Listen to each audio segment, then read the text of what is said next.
International Conference on Research in Engineering Science Technology 2023. Please give a round of applause.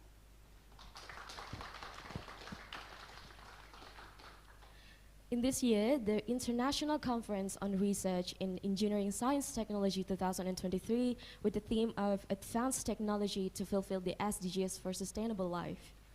Please let us, I'm Muhammad Ilham Syarifin, And I'm Michelle Tasman, express our gratitude and welcoming all of you to this conference. Before we go to the next session, we would like to say thank you to our honorable sponsor, PT Vale Indonesia, PII, PPI, Center of Technology Unhas, and Bank Tabungan Negara. Thank you for the generous sponsorship. Before we begin the conference, let's start with Basmalah. Bismillahirrahmanirrahim. Next one is we're going to pay our gratitude by singing the national anthem of Indonesia, Indonesia Raya. All the audience, please stand up and let us sing together.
Thank you very much. Please sit down.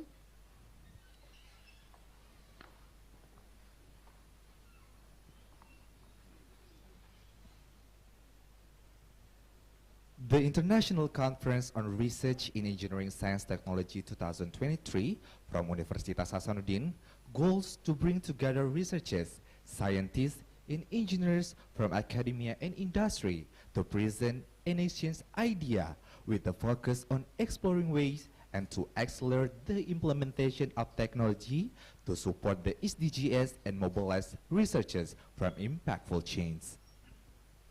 Now we have the Vice Rector of Partnership, Innovation and Business of Universitas Hasanuddin, Professor Dr. Eng Adi Maulana STM Phil, to deliver the opening speech. And afterwards, we would like to request the Vice Rector to officially open the ICRES 2023.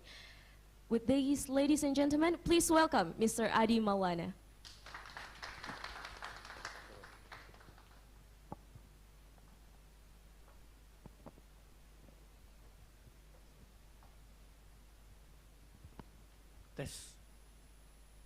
Bismillahirrahmanirrahim. Assalamualaikum warahmatullahi wabarakatuh. A very good morning for everyone. Our honored guests from Kyushu University. Thank you very much for coming to Hasanuddin University. I know that Hasanuddin University and Kyushu University actually has a very long history of collaborations, and then we are honored that until now we are still try to build this collaboration even stronger and stronger. And our honored speakers from University of Technology Malaysia, This is also one of our, I think, will become our family, yeah, in the near future. And then this morning we just discussed about how to make a sustained collaboration in the future by making a double degree program and then student exchange, etc.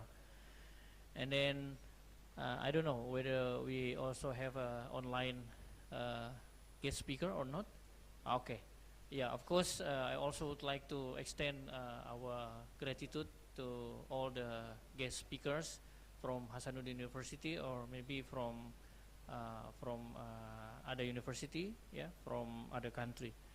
And then I also want to say thank you very much for Dean of Faculty of Engineering, Hasanuddin University, Professor Isran, who always support the university to be more global, yeah, and then always support our program, especially for world-class university program.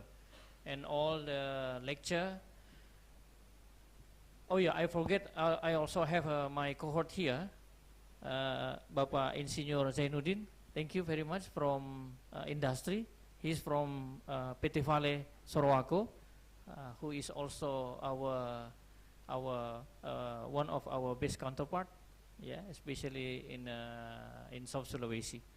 And then also all the participants online or offline, and the students.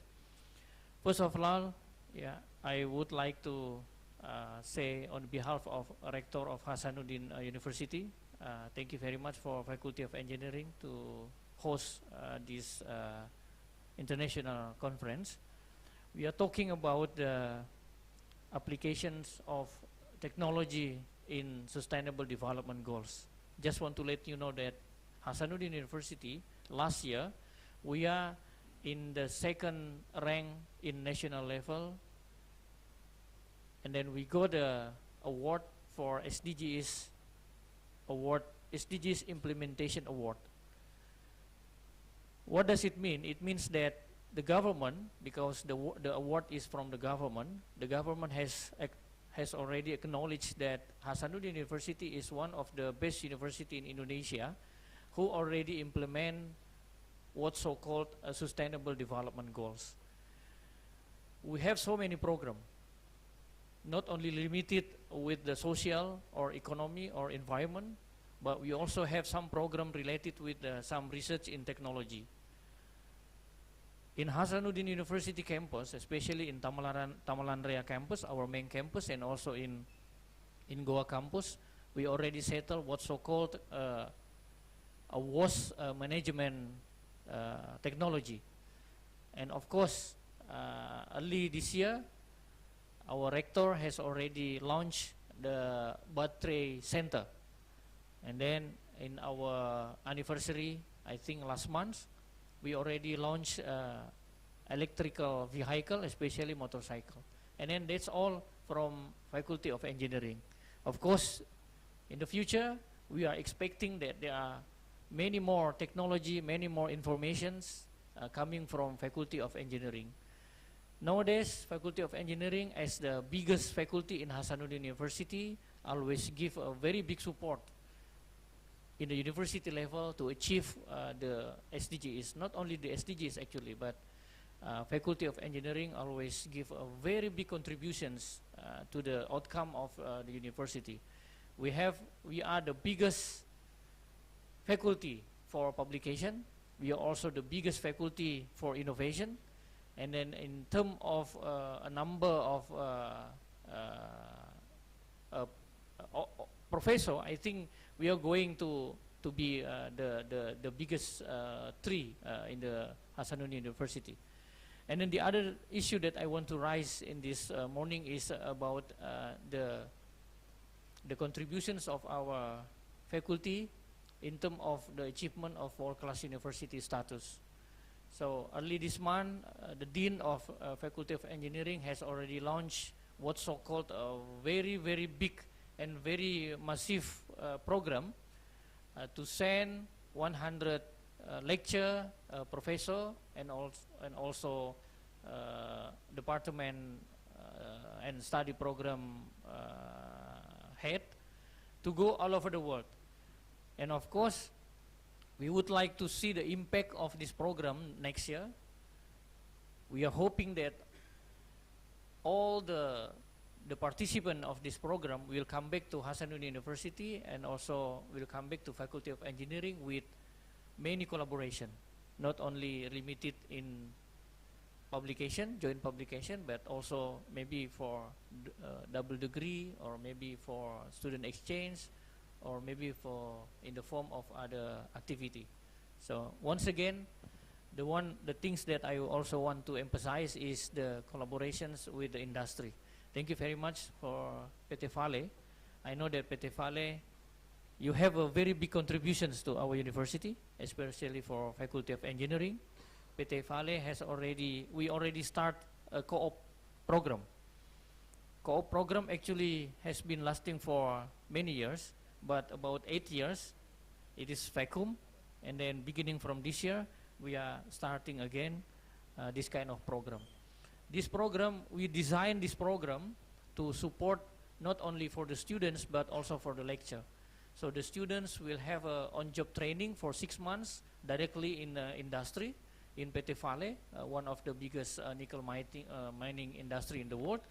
And not only that, maybe beginning from next year, I will also ask PT Vale management to invite the lecture, the professor. So the lecture and the professor will also go to PT Vale, and then they will discuss, and then we hope that they can solve many problems that PT Vale faced, especially related with engineering field, environment, mining. We have mining, we have geological engineering here. We also have environmental engineering, of course, civil engineering. So, Pak Zainuddin, please help us, okay, to make it happen beginning from next year. So the relations between industry and also the university will be more stronger, especially for Hasanuddin University. I think that's all that I would like to say. Once again, on behalf of our rector, I would like to say thank you for all the participants, especially for the guest lecture, and also for all the students here. The moderator asked me to formally open this international conference, okay, by saying Bismillahirrahmanirrahim, let us together open this international conference in Hasanuddin, in the Faculty of Engineering of Hasanuddin University. Before that, Wabillahi taufiq wal hidayah. Assalamualaikum warahmatullahi wabarakatuh. Before leaving the stage, Professor Adi, we're going to have the ceremonial opening. and we are to invite our Dean of Faculty of Engineering, Universitas Hasanuddin, Professor Dr. Insinyur Muhammad Ihsan Ramli, MT IPM, to join the stage. We are want to doing the opening ceremony.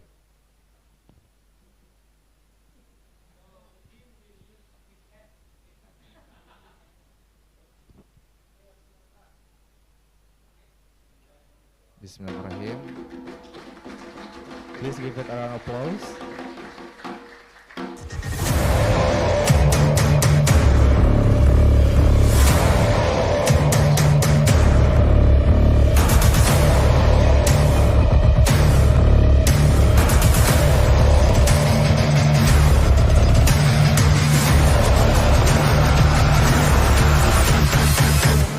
We're going to have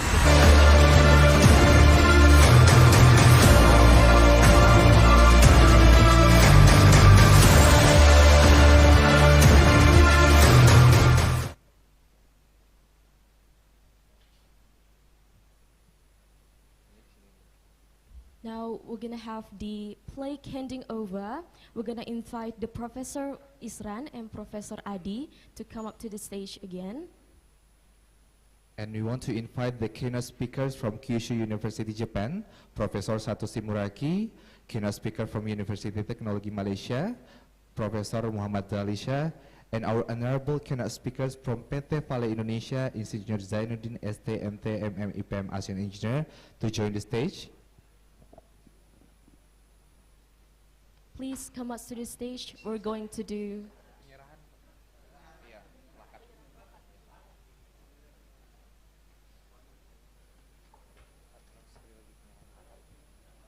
Once again, we're going to do plaque handover. All the requested keynote speakers, please come up to the stage. We have the speakers from Kyushu University, Japan, Professor Satoshi Muraki, and the keynote speakers from University Technology Malaysia, Professor Muhammad Zalisha, and the keynote speakers from PT Vale Indonesia, Insinyur Zainuddin STMT IPM ASEAN Engineers.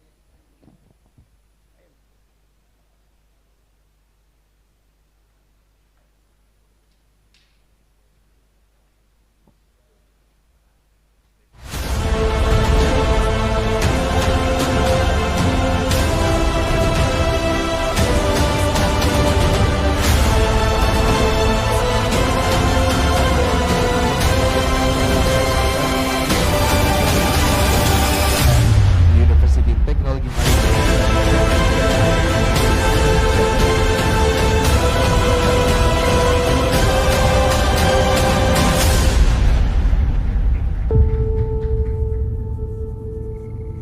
and this is our keynote speakers from PT Vale Indonesia, Mr. Insinyur Zainuddin STMT IPM ASEAN Engineer.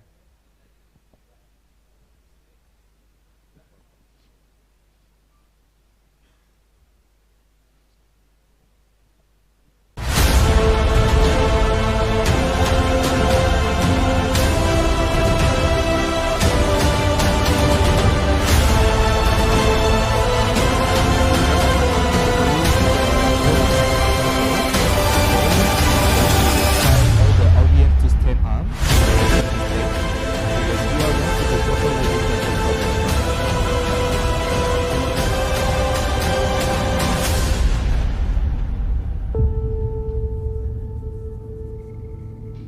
All of the participants, please stand up. We're gonna do a photo session.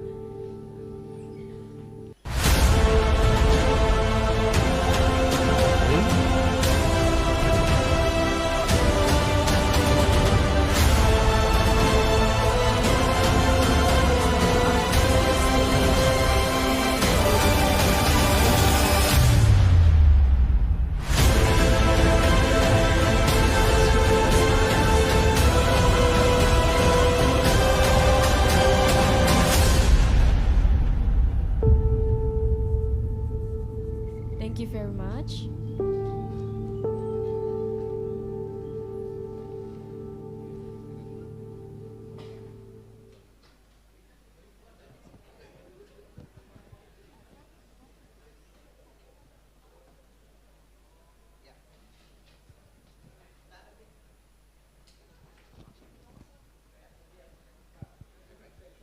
Moving to the next session is the presentation of each keynote speakers, which be led by our moderator, Dr. Ilham Alimuddin, MGIS. Please give a round of applause.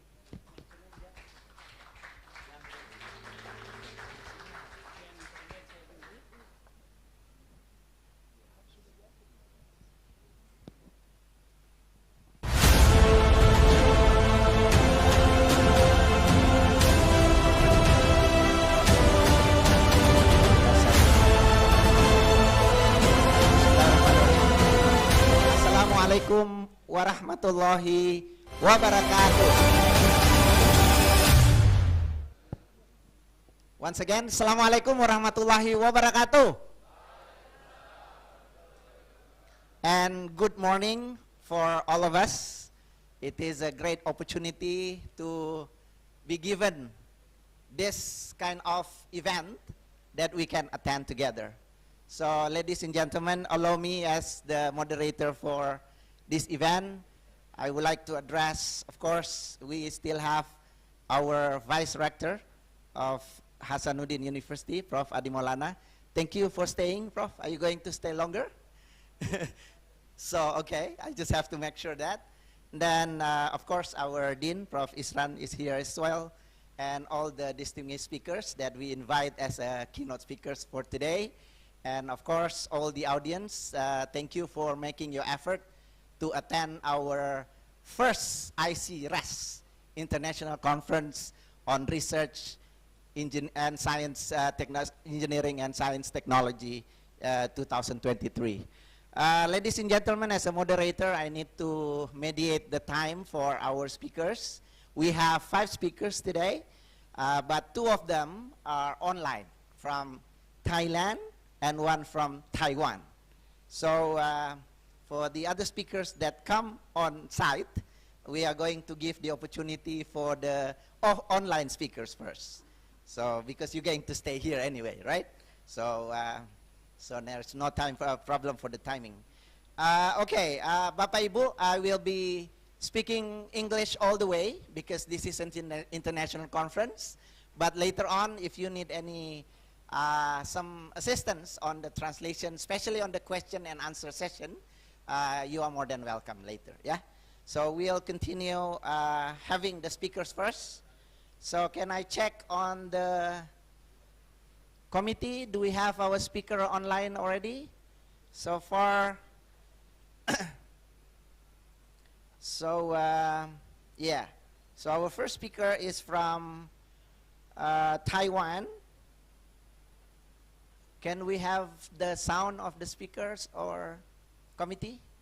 Not yet? Sorry, ladies and gentlemen, that we have to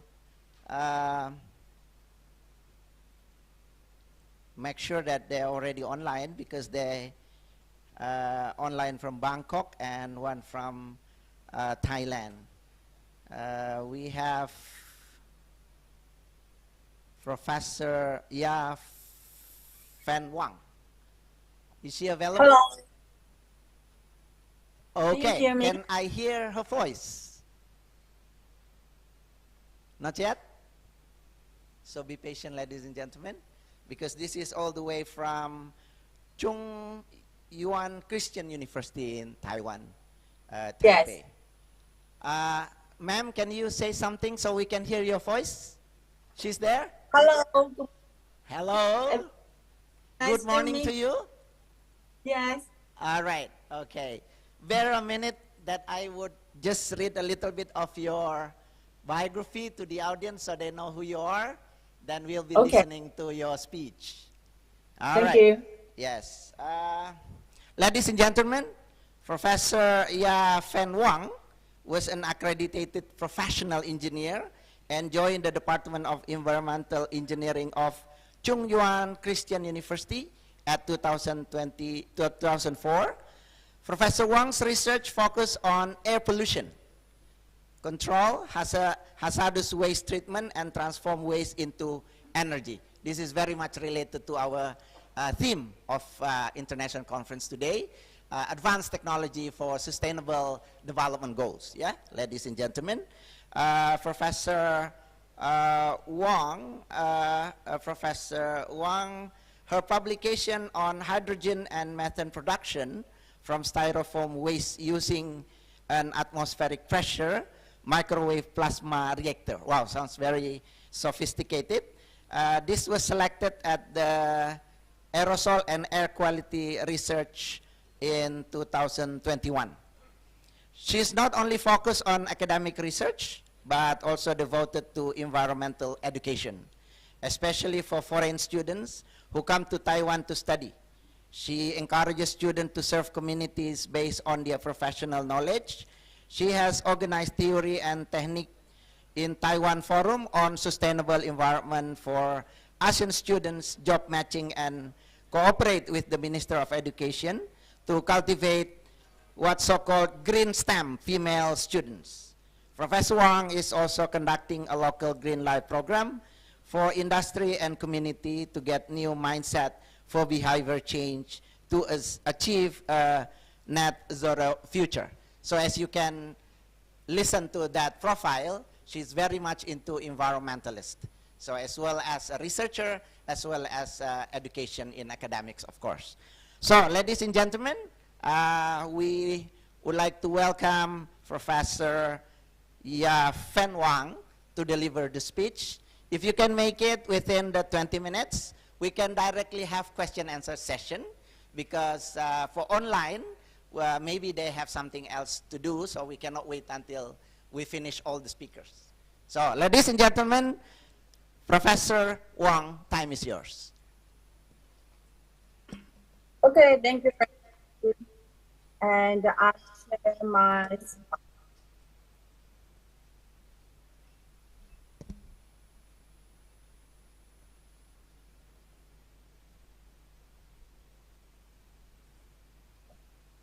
Can you see my slide? Not yet. We Not still yet. the title, but we haven't got the movement of your slides. Okay. Once again. Yeah.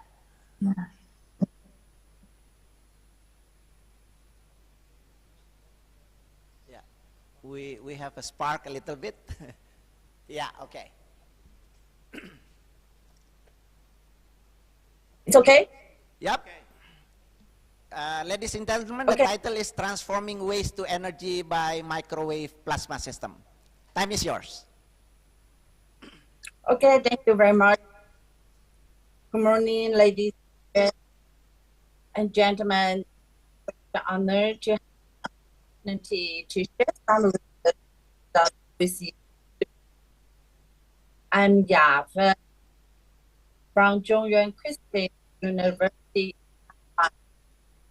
I'm really sorry during the conference person because my schedule, and thank you for your understanding and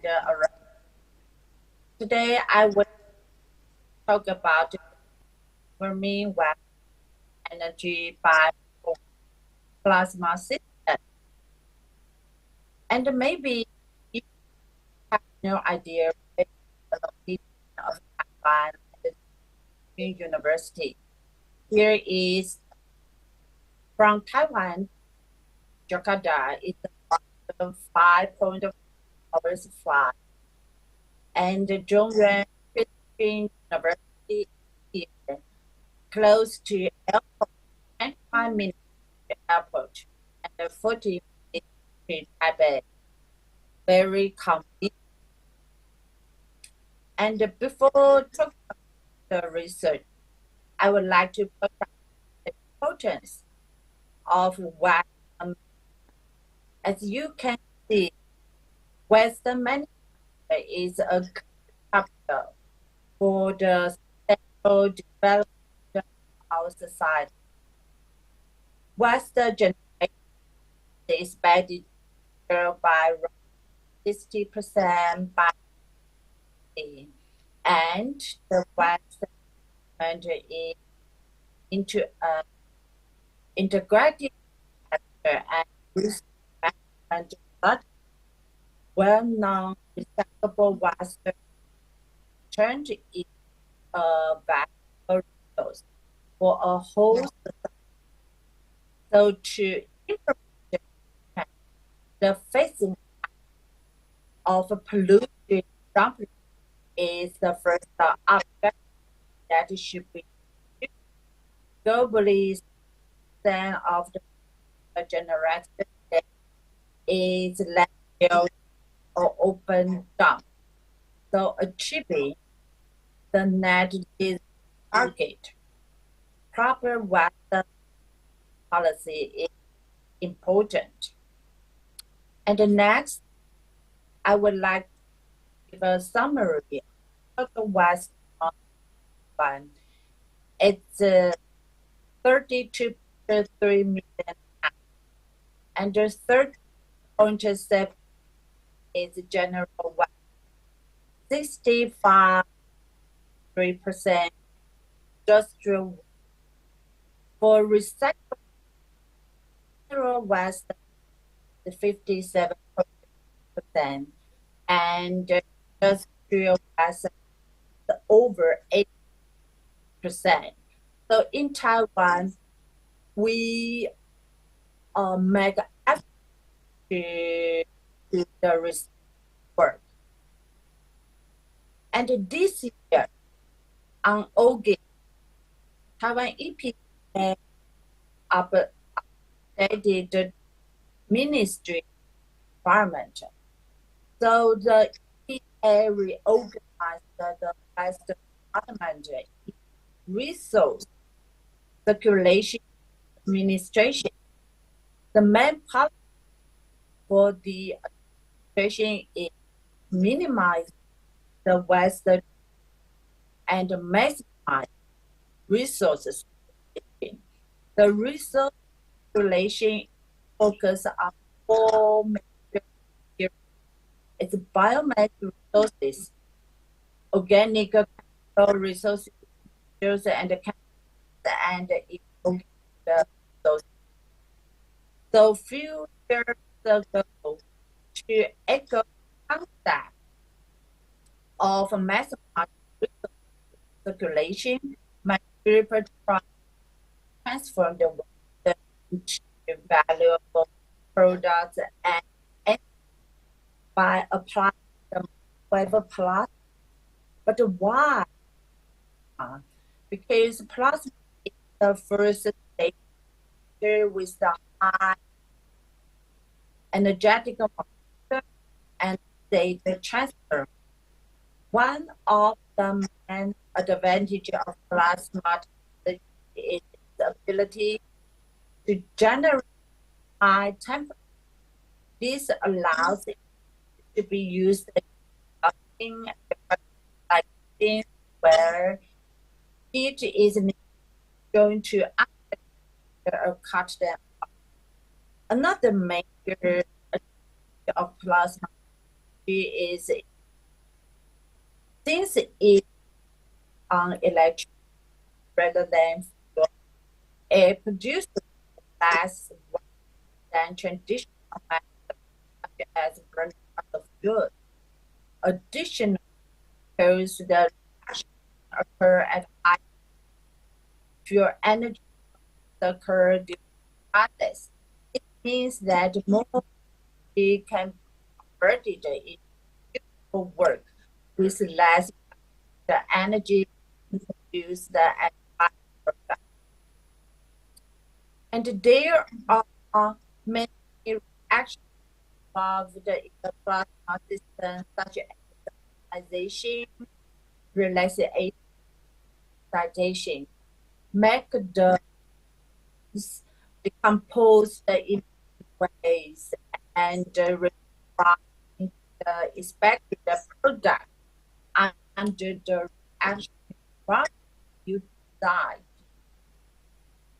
And the plasma is divided into two types based on temperature. High temperature plasma and temperature plasma.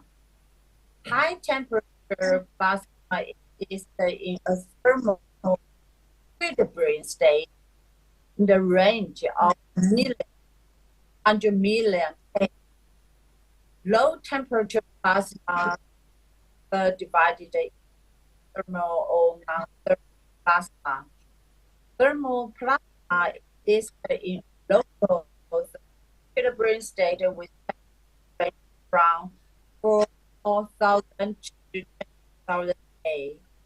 And non-thermal plasma, known as cold plasma, exists in a non-equilibrium state with a range of 300 to 1,000 N. It has many applications. Microwave plasma is low non-thermal. And my plasma started from West, including the West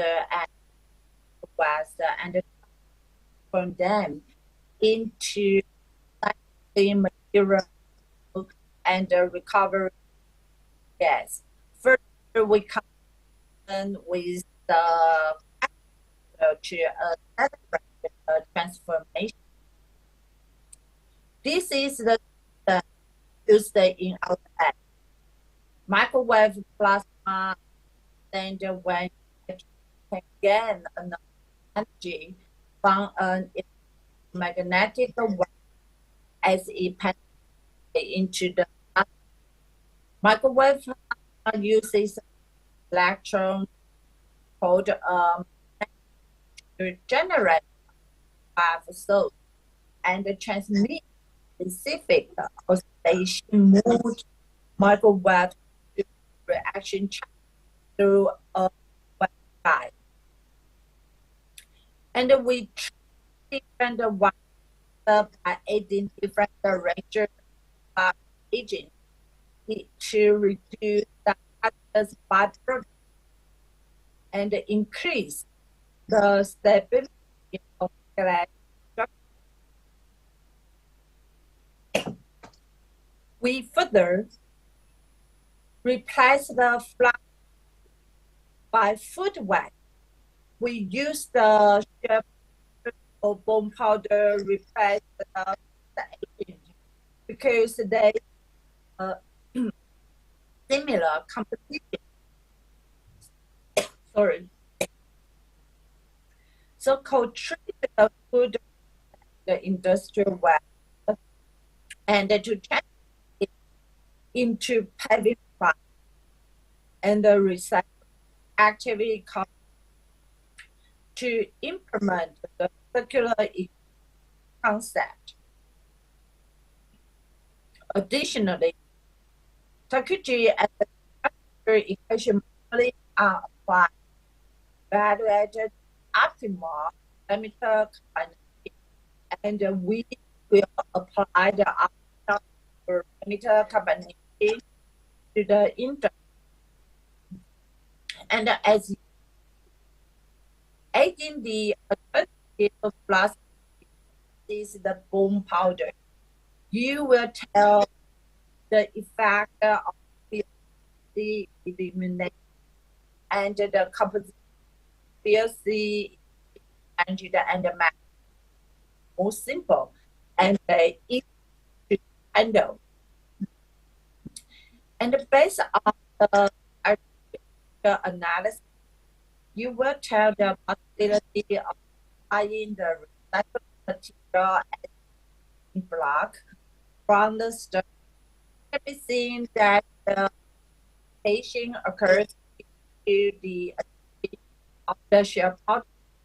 The share powder was aged successfully material and the raw material where the patient has regular it is also treated by a high calcium function as a result of the aging of the patient, which not only will see but also responsible for the vitrification.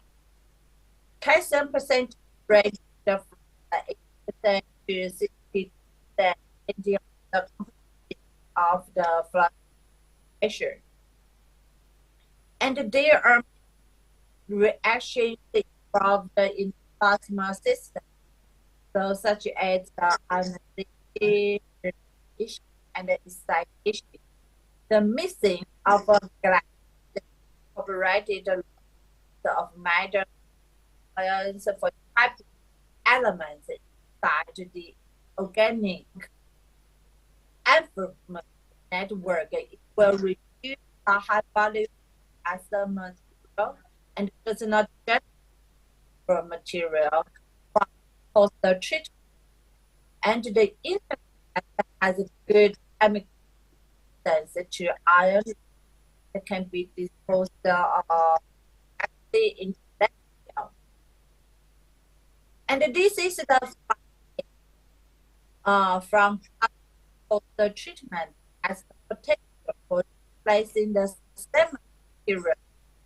It's a test of the at 28 days with the substitution of 10% price issue comfortable result of quality. The alternative will reduce the mean to echo the target. This is another case Taiwan has available oyster farming in shallow water western mainly in Chengdu and Tainan. This is the start widely used in the breeding and the Taiwan Wildlife Association which up short expanded polystyrene was the second most common debris, generating approximately 120,000 to 200,000 floating vessels. But after the, we'll see the hydrogen was separated by changing styrofoam with an by plasma under reaction environment. The higher concentration of hydrogen was produced with microwave power, 5,000 N. And this is another case. Normally use the water icing and water for the fire remediation and storage in the polluted site. However, the reasonable disposal of the vital remediation plants are water problem. So my group aims to reduce and water, the water lecture, and try to reduce the methane, the plasma system based on the economic concept. And the mechanism the hydrogen can be found in the water reactors. We found the list and the petroleum of water has showed the different formation chemicals because the loan of glucose without branches where the are well organized and extremely strong. So the glass has high thermostability. On the contrary, hemicellular consists of different types of such as glucose, glucose, and glucose. Moreover, it consists of many branches and fluorescence. So the hydrogen is easier to be CO or sodium and other due to the abundance of the rings with branches, the activity of the chemical bond was quite for the lengthening over a temperature range. So this is the method we propose. And in of the metal and fluid can be up to more than 60 for both water electric. And hydrogen then production of water has relaxes for around 56%, 0.7 of volume active. Furthermore, total concentration from the gas wording the value of the water relaxes by the plasma of the methane production byproduct for alternative energy initiation for the phyto plants. And because hydrogen is one of the of the European decarbonization strategy, putting another of the then in line with new commission to achieve energy and reach the Green Deal quality 2050. Hydrogen from biofuels can significantly contribute to the renewable hydrogen agriculture was the natural resource to produce the hydrogen. So the biomass, the mechanism is very similar to the phyto, and we can the biomass mostly contains fraction hydrogen at the 25%, and it's made of the most studied structure.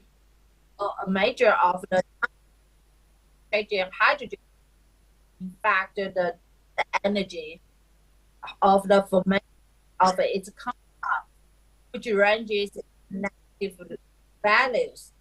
This means that a process creates what energy input. So hydrogen process energy obtained in compared to water separation. So this result is relevant in terms of value add. Primary energy efficiency is to be generated by the computation of part of the itself, providing energy from several conversion steps up to hydrogen. And part of the real process. I hope I can share the results with you in the future, because I think what is for the sustainable development and the effect of landfill, energy efficient process, and material recovery. When is a comparable sink for carbon dioxide. The cooperation parties in the Western sector should be well prepared to play its part. And thank you very much for listening. Welcome to the future. Thank you. Thank you very much, Professor Wong. Please give an applause to Professor Wang all the way from Taiwan. Gave us a very insight and I think a lot of enlightening about how the technology of plasma. I think we have also our expert in here, Prof. Erwin here. He just left. Yeah, we also have one expert also about plasma in Hasanuddin University, Professor Wang, that also can probably collaborate in the future.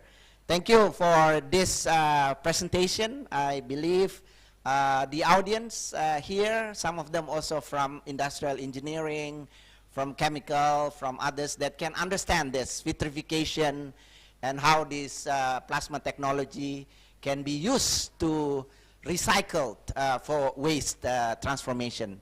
This is very excellent topic and it's very sensitive actually in nowadays in modern topics. Yeah. So we are going to have a question and answer for your session. Professor Wang, bear with us. I can receive 1 or 2 questions from the audience about your presentation. Anybody would like to have any questions or comment about this technology, about how we transform the waste into something useful using the plasma technology? As our topic today is advanced technologies to fulfill the Sustainable Development Goals. Anybody? Anyone? Anyone from environmental engineering maybe, or from mechanical? No, not much. All right. Okay, if Hello. not, then I Hello. would like to give one question to Professor Wang. As this technology is now getting into use, is there any support of the local government or government in Taiwan for this kind of research so they can be implemented in the local community? Maybe you have some example that this transformation has been used in the for the community, for a certain community in your area. Can you give us a little explanation about this, Professor Wang? Are you, is my voice? Yes. Yeah, okay. Yes, Can, yes, can, I you, can. can we show your face? A Yeah, face. okay. Okay. Can you answer this question, please? Okay. Wait. Nggak kedengaran suaranya. Can you hear me? And then me? Yeah, okay. We have Okay. you on the Thank screen you. now. Thank you for the question. My sister is still on there. However, I our local government, they are interested in the system. They try to have uh, care, and we are still communication. Yes, your voice not really that clear that we receive. Can you, Okay. yeah, okay. Can you repeat the explanation? I mean, my project funding from the Ministry of the Technology, and there are local government that are interested in the system transferring the water to energy. But my system is still in lab scale, and we have a pilot there, but it is still in. Okay. All right. What about the implementation with the local community? Like this is very useful to the common and public people. Yes, I think if we can have the small scale, Small scale, yeah. the system to help the community to transfer the agricultural waste into the energy, it would be helpful. But I think it takes time and it costs some money. Of course. All right. Any question from the audience? Yeah, there is one question from the audience, Professor Wang. Sarah, can you have the mic? Anybody? Committee? Wait. Yeah. Maybe you can just talk. Then I'll just transform to Professor Wang. It's no problem. If you have some question, you can email me.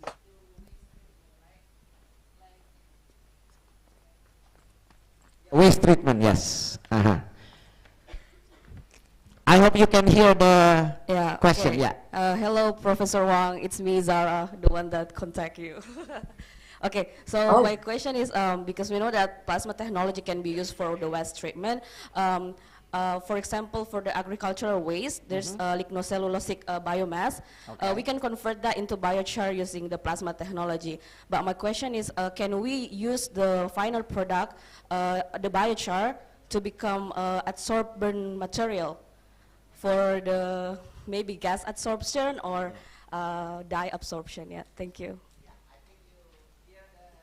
Okay, thank you very much. I think this is a good question. This is the other part that I don't share with you, because we also transfer the biomass into the high efficiency active carbon, and we do some absorption test, and the BT is high, and the absorption efficiency is also high. So I think it's also a good way to try it. Oh. So it is more effective using plasma technology or just normal pyrolysis?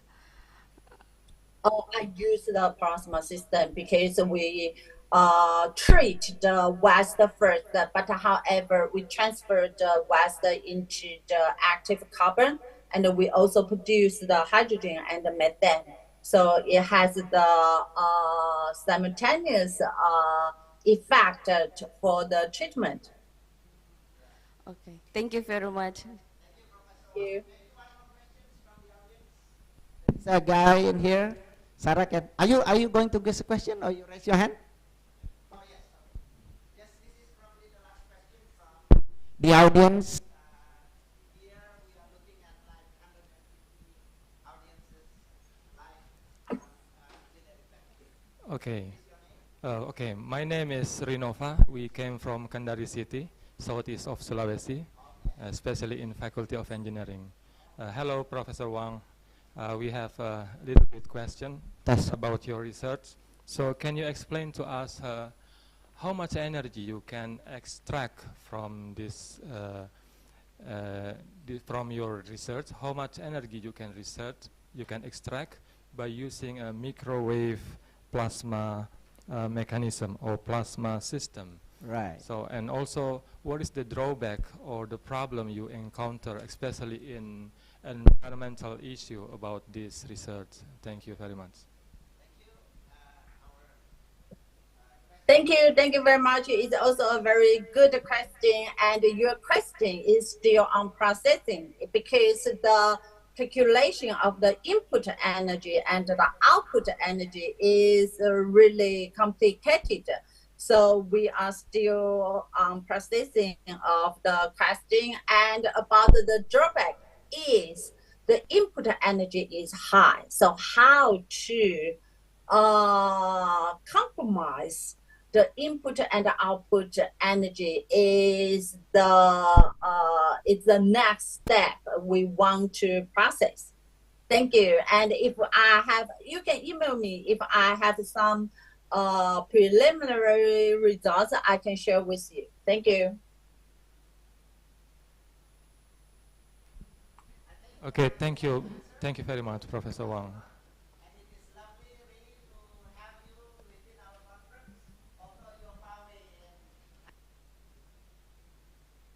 I cannot hear you.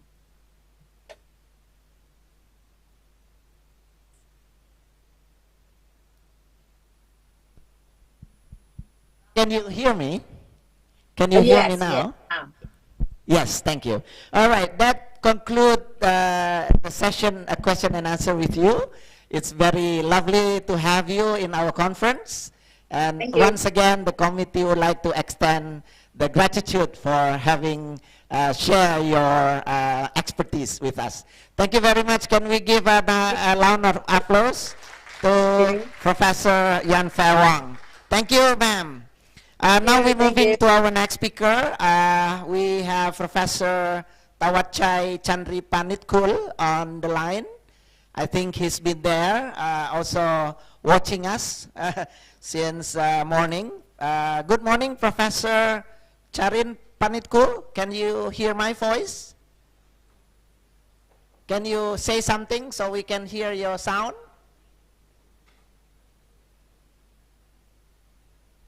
This is important that you have to hear his sound. Good morning. Good morning. Could you hear me? All right. Yes, and you can hear my voice as well? Hear my voice? Yes, I could hear you very clear. All right, good.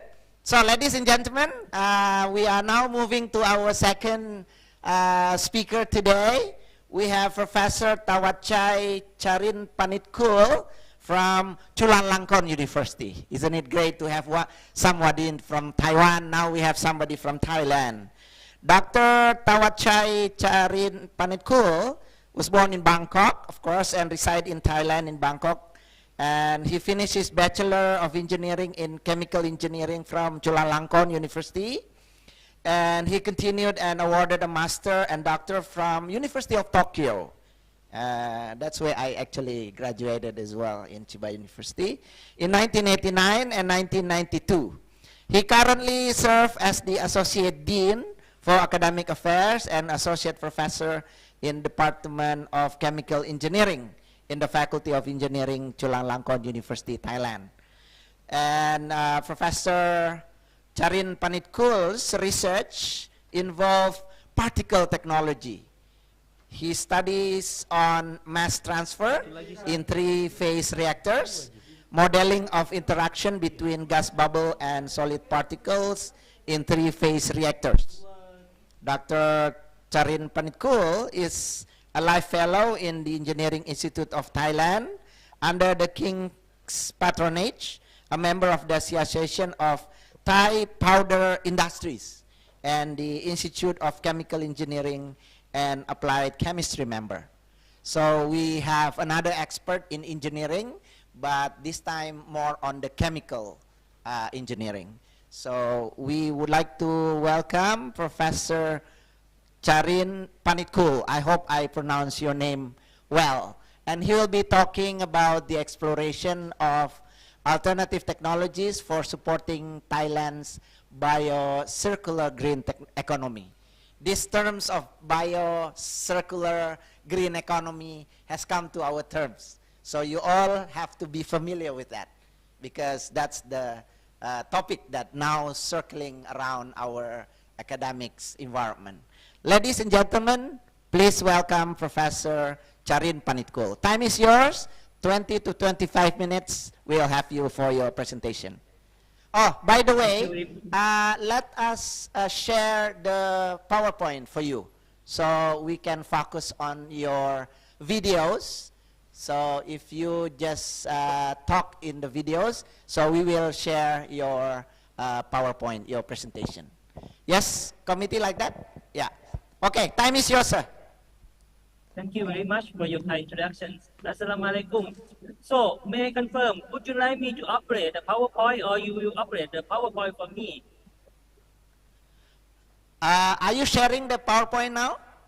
Yes, I'm sharing my PowerPoint. Could you see my slide? Yeah, we can see your slide.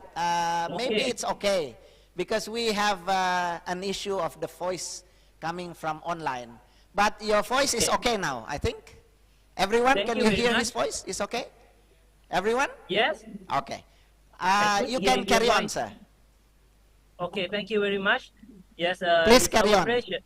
It's my pleasure to share our ongoing activities conducted in Chulalongkorn University with all of our audience. In fact, I have visited to University of Hasanuddin a few years ago when you host the joint conference in renewable energy and nanotechnologies a few years ago. And today, I would like to share with you on the topic of the exploration of alternative technology, which has been conducted by Thai researchers and their colleagues with the focus on the bio-circular green economies, as the chairperson has already introduced to you. In Thailand, in ASEAN, I believe that the keyword of BCG is quite common. And this bio-circular and green economies is comply with the Sustainable Development Goals of the United Nations. In this talk, I make a reviews of a comprehensive investigations of representative research and academic activities related to the conversion of renewable resources and its applications. And mainly, I will focus on the Thailand and some other areas nearby. I have no doubt that everyone can see that at the moment, the climate change, the overpopulations, water pollution has been our common issues.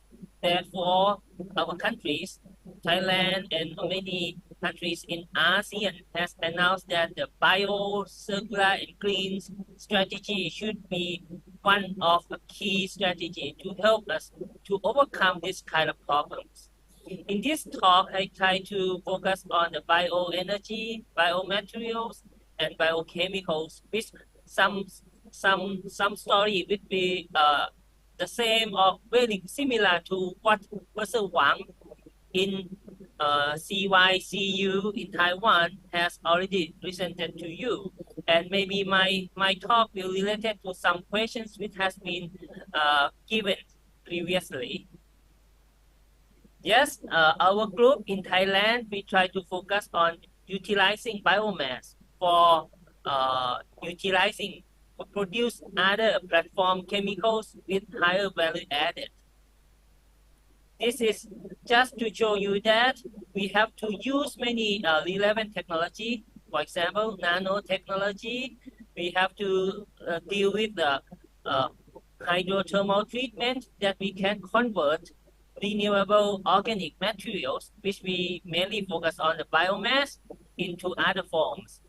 And in the talk of Professor Wang and our question and the many comments from our audience, we also mentioned about the biochar, which is one of promising biomaterials that can be produced from renewable resources.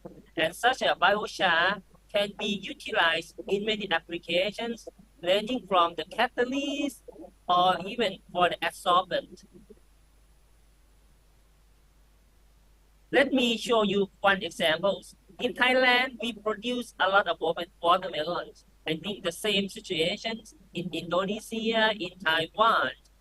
But normally we eat the meat of the watermelon and throw away the rind.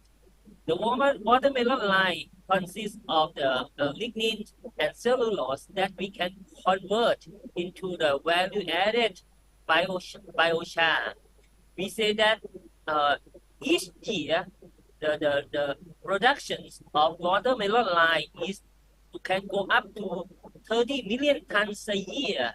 So instead of using this kind of watermelon rind as the compost, we can convert it to the biochar.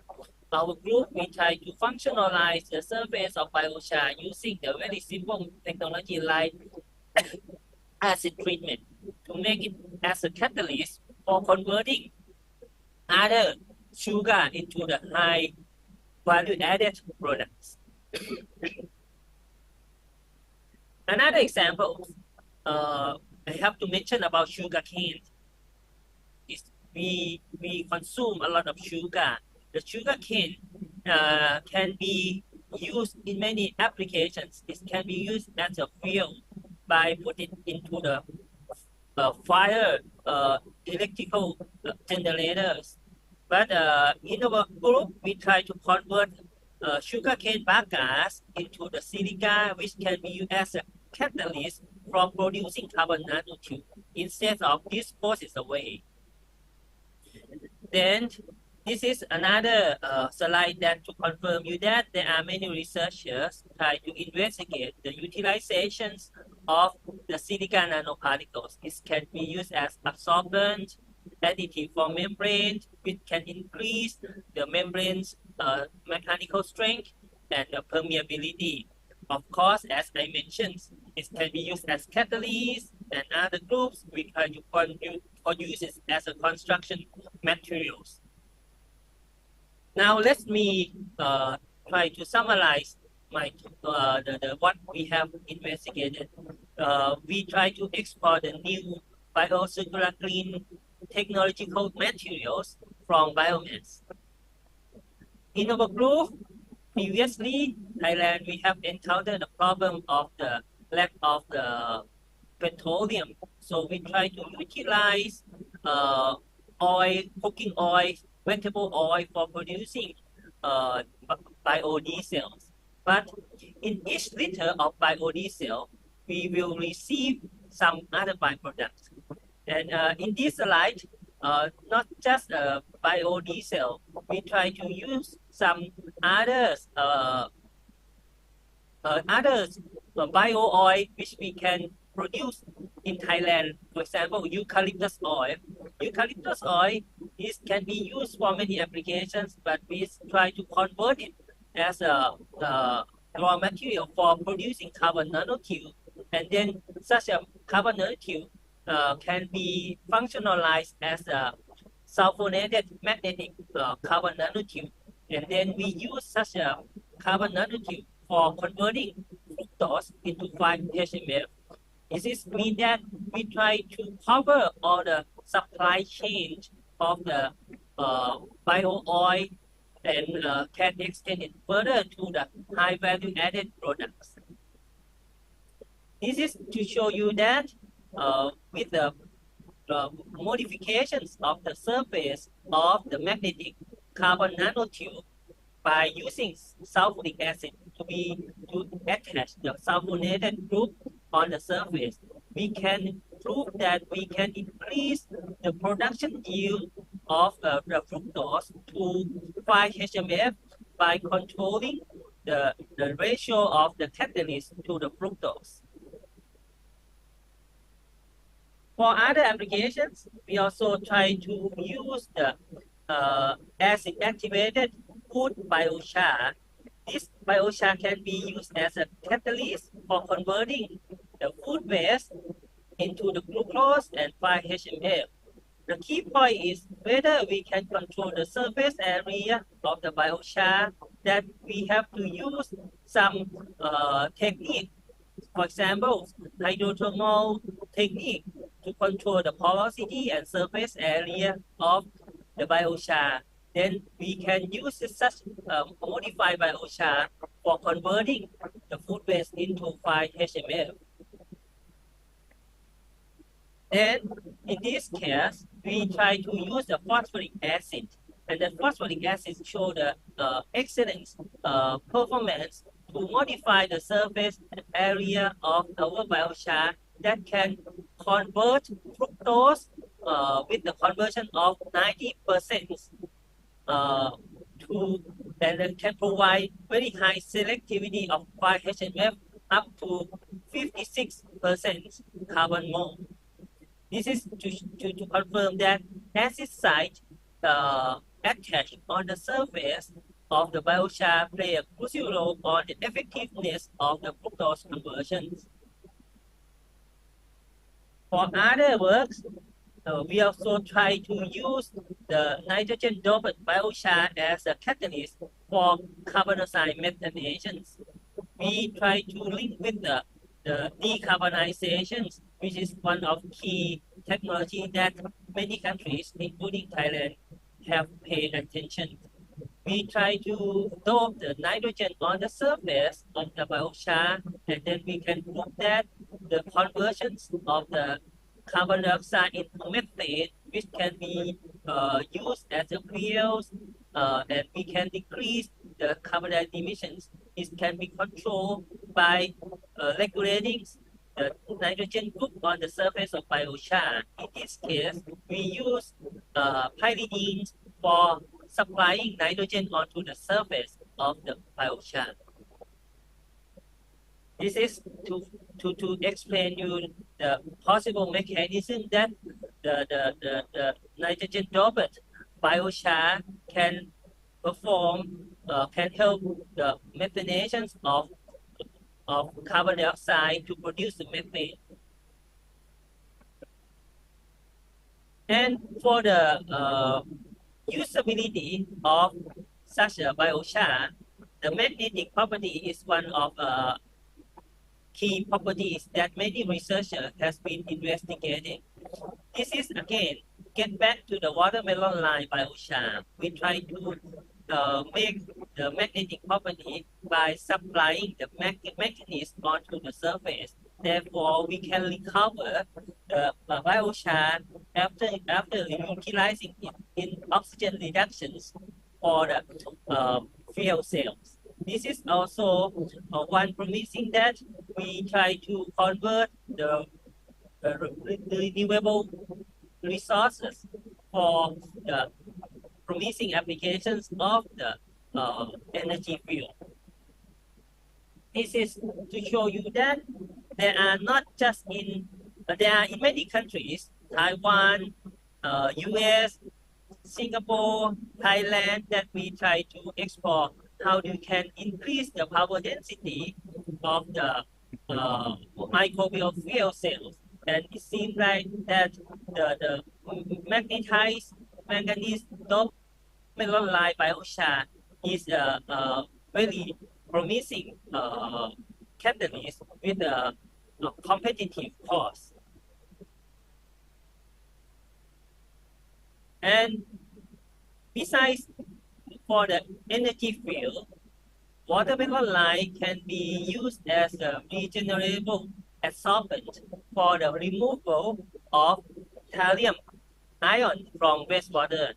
This is also another idea for utilizing the biochar for tackling the problem of environment.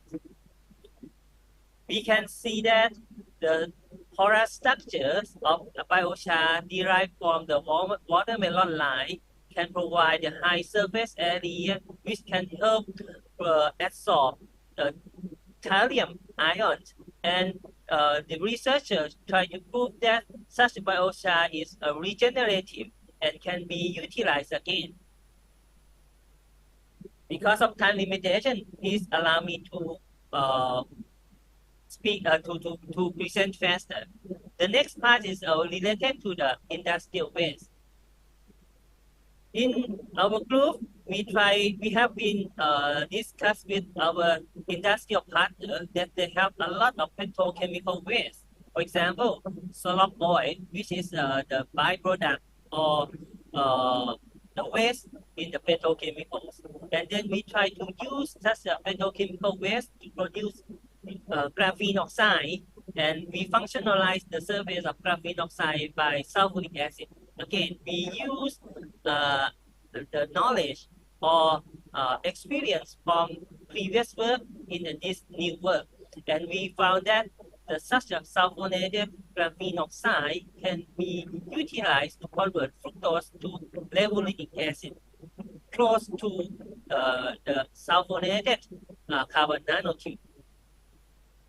And we also, this is a collaboration with our Philippines colleagues, Filipino colleagues, that we can prove that our sulfonated graphene oxide can be effectively used to convert the fructose into levulinic acid with a very high yield of 61%.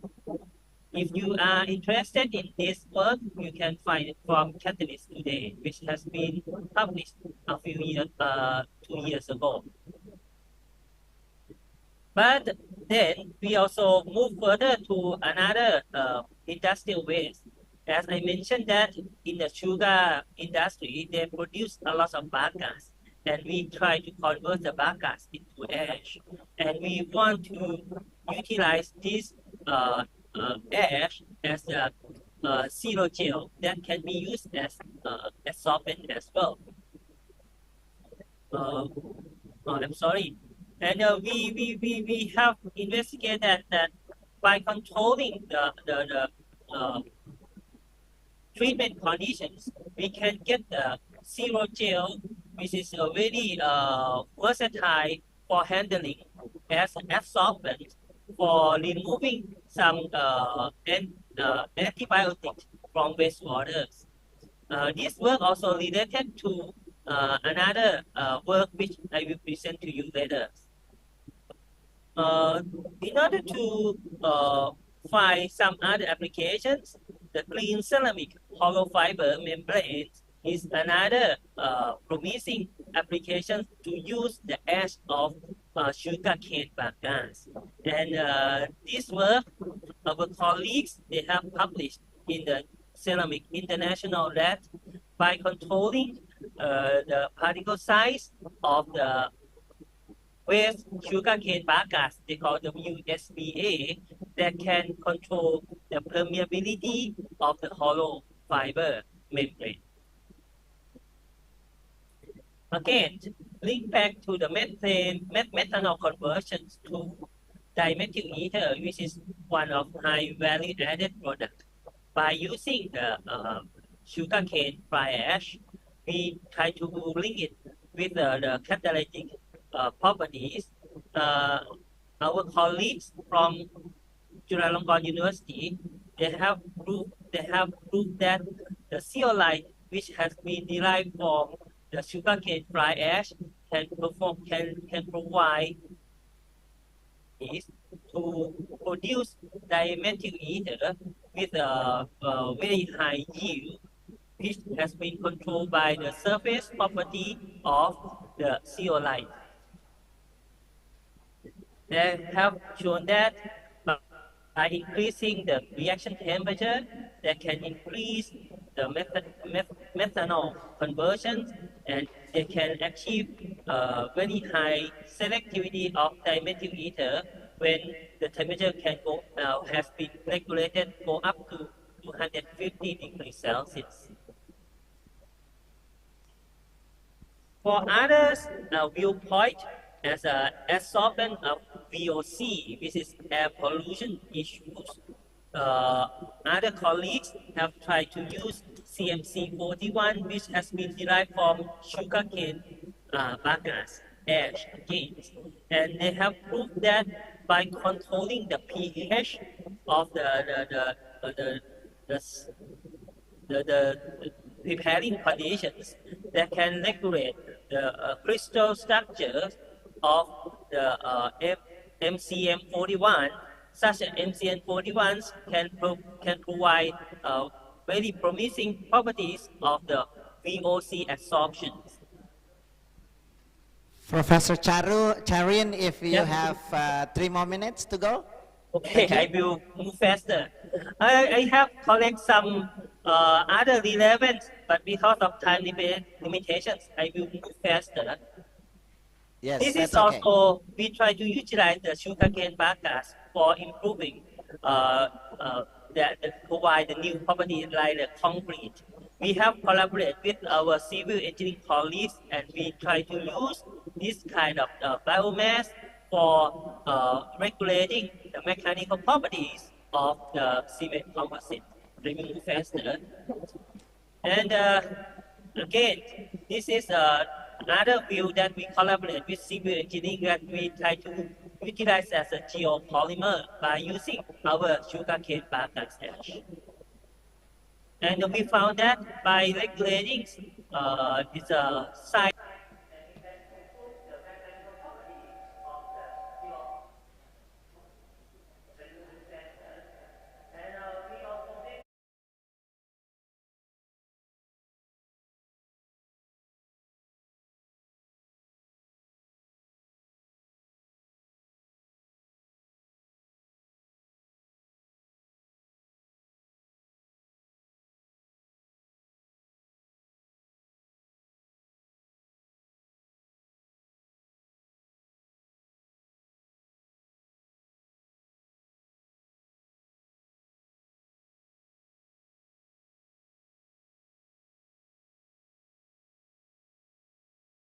like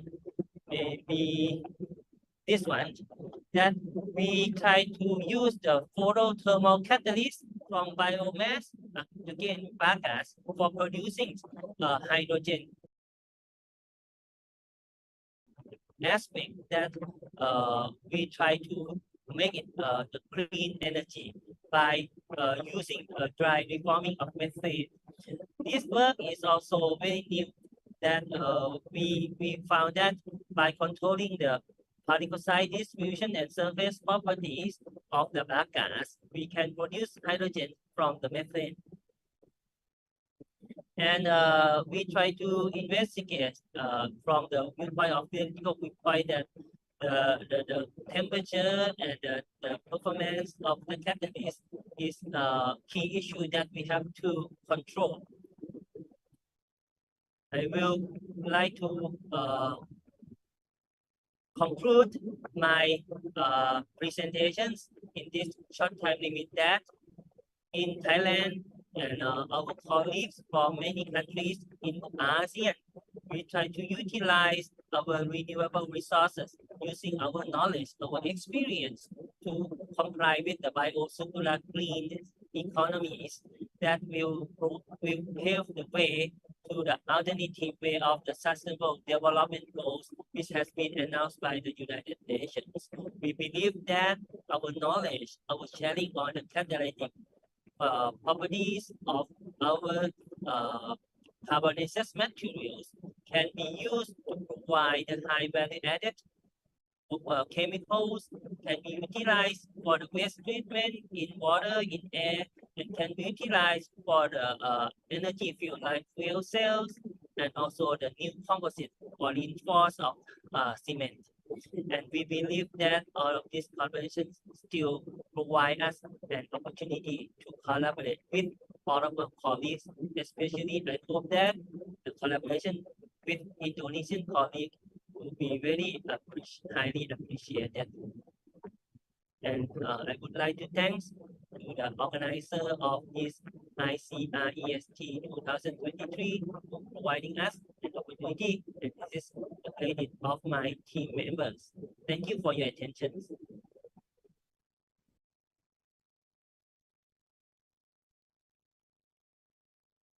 Hello, could you hear me? Thank you for sharing your expertise also with us. I like the last slide that there is an opportunity of collaboration in the last slide, that we can work in a team and also with other team as well. This one, further in-depth investigation among team members and research alliances. I hope Chulalongkorn with Hasanuddin University can further and pursue the collaboration in research, Professor. But least but not least, maybe there is one or two questions from the audience related to the presentation of Professor Charin just now. How the chemical engineering is very useful in deriving some more products from the presentation. If you can wait, Professor Charin, there might be a comment or any questions from the audience. Seems we have a little bit quiet audience this morning. But maybe they are still a bit confused of what you are having. But maybe I have one question for you, Professor Charin Patkul.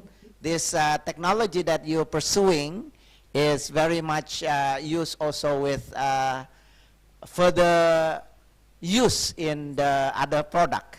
Maybe you can give more explanation of how this technology can be further used in supporting this bicycler green economy, especially for the local, for the small enterprises, yeah? How they can make use of this into something very useful for their life. One question from me. Please, Professor Charin. Thank you very much. Can you May I place one very close example which we have collaborated with our industrial partner. They come to us that they have the product treatment which contaminated by antibiotic. Such antibiotic can affect the society surrounding the factories. So they would like to use the byproduct, which is the fly ash. And we try to help them, to collaborate with them, to convert the fly ash into the adsorbent that can absorb the antibiotic with very high performance, and we can regenerate it to use it again. This is one example that we have collaborated with a small scale enterprise in Thailand to use their resources to handle their problems. This is one example. Right. Wow. That will be good, because if we can apply this in the small community, that will be very much useful. So if there are any more, if not, we would conclude the session for Professor Charin. Thank you, sir. Thank you very much for sharing your expertise with us. Thank you for having this in our international conference. Especially this topic is very much useful for sustainable development goals. To achieve this, we need the advanced technology. And one of your expertise is one of the technology that we need. Thank you very much, Professor Charin. Once again, ladies and gentlemen, Professor Charin Panitko from Chulalongkorn University. Yes. And you may stay with us because we still have 3 other invited speakers among us. I will. Yes, I then will. you Please also allow can me still to be watch with us. you from YouTube because the signal is not so good. I will watch you from YouTube. Oh, okay. So you can watch it from YouTube? Yes, I can see. From YouTube, I think the voice is much better than Zoom. Okay. All right. That's good then. All right. Thank you very much, Professor Charin. I have to move on with our speakers.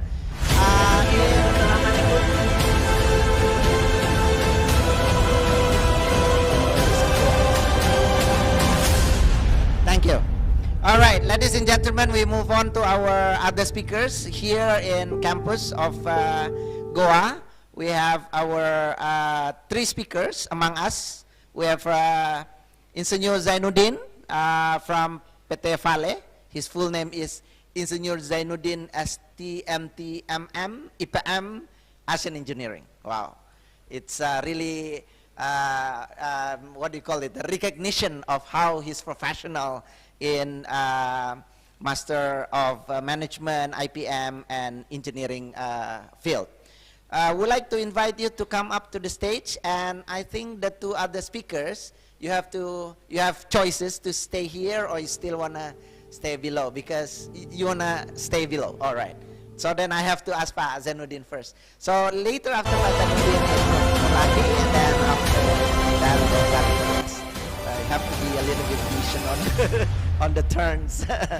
Yes, ladies and gentlemen, our third speaker, our next speaker come from PT Vale. Of course, you all know PT Vale is our biggest nickel producing minerals in metal in Indonesia, PT Vale. And let me read a little bit of your biography.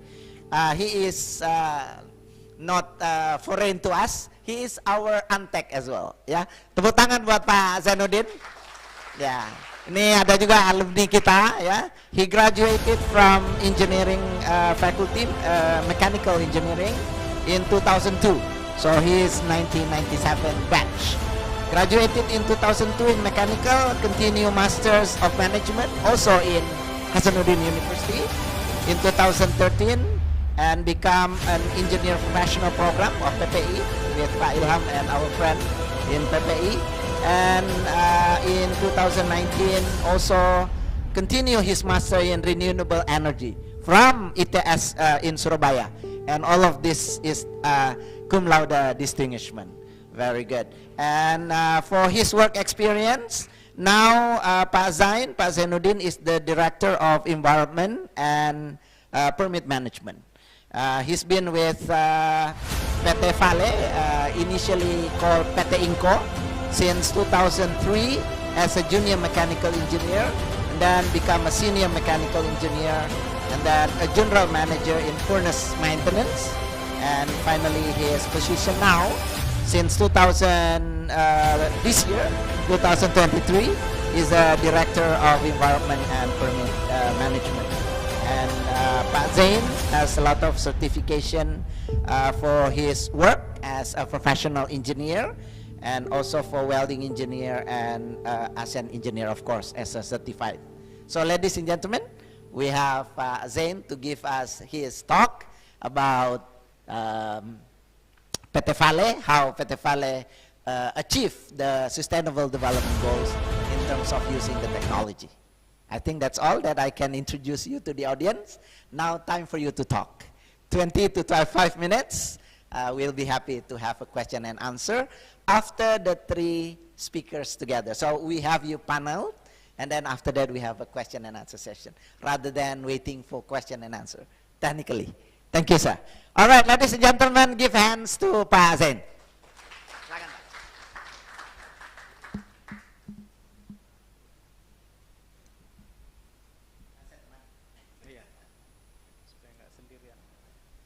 Ya, bismillahirrahmanirrahim. Assalamualaikum warahmatullahi wabarakatuh.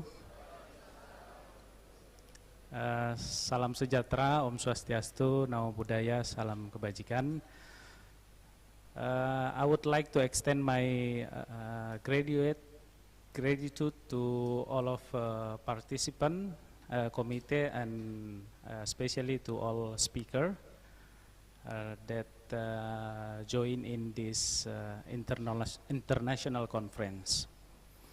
So I would like to deliver my presentation related to advanced technology to fulfill sustainable development goals, especially what we have done in PT Vale, especially in Sorowako block mining.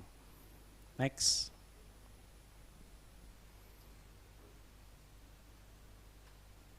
Okay, this is just a disclaimer about this presentation. Next. So for the participant who just know about the PT Vale, I would like to introduce what is the PT Vale is. So PT Vale is one of pioneers of nickel industry in Indonesia. So PT Vale already exists since 55 years ago. And we have mining that already integrated with the processing plant. No one mining at the time except Antam that mine nickel and including with the smelter. So PT Vale in the beginning already built their own smelter to mine the nickel and also to produce nickel in matte. So our product is nickel in matte. So not nickel ore, but nickel in matte, which is part of grade 1 nickel that really needed for electrification technology, like electric vehicle and so on. Our capacity contribute in world nickel in production around 3%. Okay, and we have 3,000 employee currently, around 3,000 employee, and more than 99% is Indonesian. We have to proud by ourselves that we built this company by our Indonesian citizen, and more than 89% coming from ISLU resident. Our shareholding come from Vale Canada Limited, Min ID as well. Sumitomo Metal Mining from Japan, Public and Vale Japan Limited, and also Sumitomo Corporation from Japan. Next. So this is our mining and process flow. As I stated previously, that we mine nickel in Sorowako, not only mining and sell, but we mine and continue the process until we produce nickel in matte. So PT Vale is one of a major integrated nickel mining operation in the world, and we produce nickel from ore to nickel in matte. We produce nickel in matte using some equipment in processing plant like rotary kiln and electric furnaces, using 3 dryers, 5 reduction kiln, 4 electric furnaces, and 3 converters. Our product composition is 78% nickel, which is part of nickel #1 grade. Next. So in current condition, all of a company in the world interested to produce anything more clean, using clean energy. And transition to clean energy generate the massive demand to base metal like nickel. And the projection, it will be double in the 2040. Next. And if we forecasted the demand of the nickel compared to what our supply currently, so in 2025, there will be deficit of the nickel supply in the world. That's why we have to do some investment to produce nickel higher than current production. Next.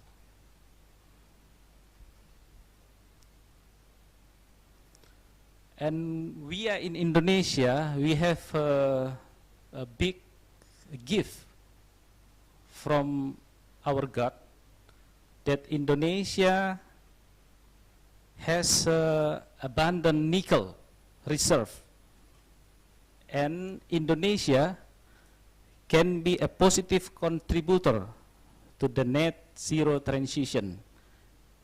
We have more than 20% reserve compared to world reserve related to nickel. And Indonesia will play major role in global decarbonization. That's why we need all of you to involve in this act, how we can produce nickel, or we can use our nickel to be more clean environment. Next. So one of nickel demand in industry related to electric vehicle, and one part of electric vehicle that need nickel demand is battery. So the nickel for electric vehicle battery, taking from mining and also processing as a chemical, cathode, battery pack, and also become auto industry. And ESG issue can describe the adoption of electric vehicle, storage system, other clean technology solution worldwide.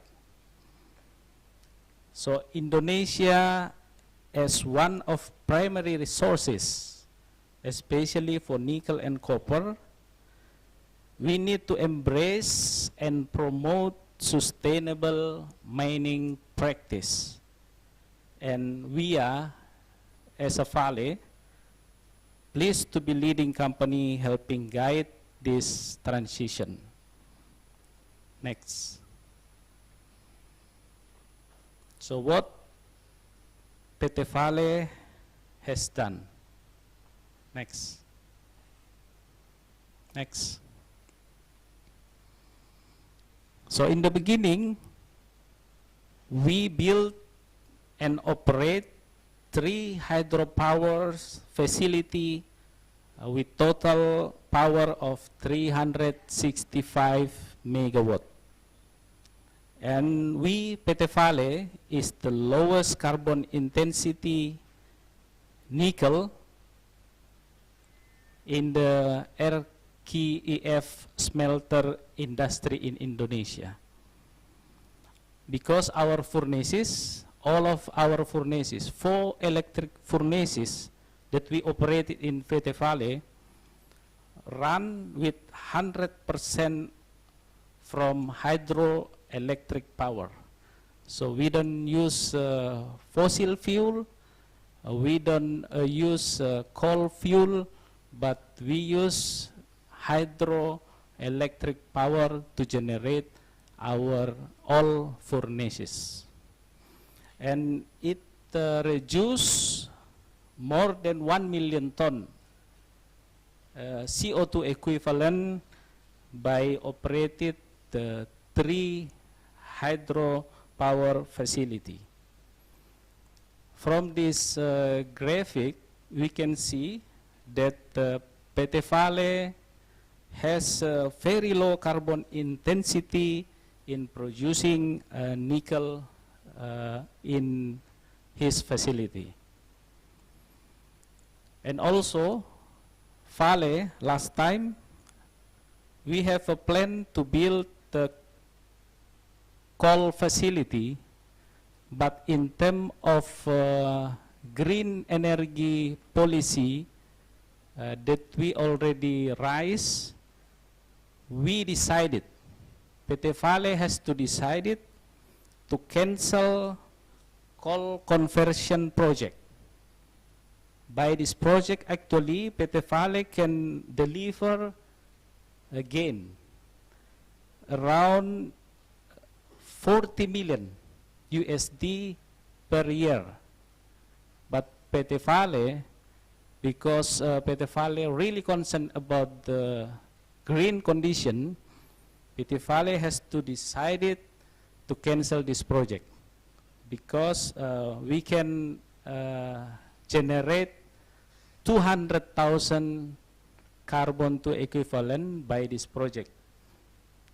That's why we have to cancel this project, and we can save to generate 200,000 CO2 equivalent.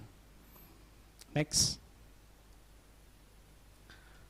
In this moment, I am going to deliver some projects, advanced technology that we use in PT Vale currently, that related to sustainable development goals. The first is electric boiler.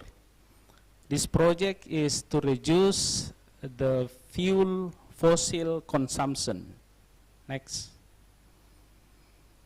This boiler is the one boiler only in the Southeast Asia. So PT Vale is the pioneer in implementing electric boiler in Southeast Asia. This is a very advanced technology in boiler because we don't use coal, we don't use fossil fuel to produce steam. We generate steam by utilize electric sources that more green, more clean, and we don't produce any carbon emission from this steam production. So it can save 27,000 ton CO2 equivalent, and also we can save money by using electric sources power. It is related to SDG number 7 and 12. Next. In PT Vale, especially in mining, we already utilize and use modular screening station. The objective of this project is reduce fuel consumption as well. Next. So previously, the screening station installed in fixed area, which is takes a long distance to travel from mining pit to the screening station. By utilizing the screening station that can be moved to another area, it is portably can be mobilized to any pit that inactive right now. So we can cutting distance to travel, and the result is we can saving fuel consumption from mobilization or from pit to screening station, and it can save around 3,000 ton CO2 equivalent, and saving operating costs by 9.7 billion per year. It is related to SDG number 9 and 12. Next. The next advanced technology is hydropower plant optimization through lining geomembrane on Larona Canal. We are from Technic Unhas at the time involved in this technology as well. Yes. Yeah. This kind of civil engineer, some of our colleagues from Technic Hunhas at the time involved in this project. So the canal made from concrete and without any layer at the time previously, and it increased the friction between water flow and the concrete, and we decided to do lining on the canal to increase speed of the water, and then it will increase the volume of the water. The result is we can increase the power of our hydro turbine, and it can reduce around 64,000 CO2 equivalent per year, and we can save money around 10 billion per year. It is related to SDG number 9 and 12. Next.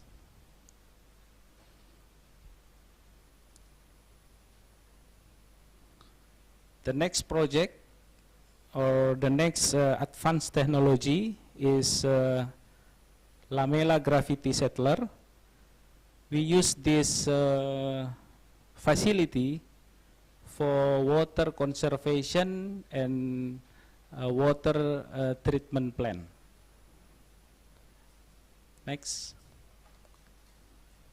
So previously we treat the water or effluent from mine using several cascaded sediment pond. And by utilize this facility, we call it lamella gravity settler, we can reduce the number of pond, and also we can increase the quality of water from mine before entering the lakes. Related to water conservation, we can reduce more than 8,000 cubic meter per year, and also related to production costs, we can save about more than 100 million per year. So this facility made by Indonesia. So it is made by BPPT at the time. BPPT currently changed to BRIN, and we collaborate with BPPT at the time to do engineering, how to build the water treatment facility that increase our quality water treatment plant, and also reduce the number of sediment in the mine. Next.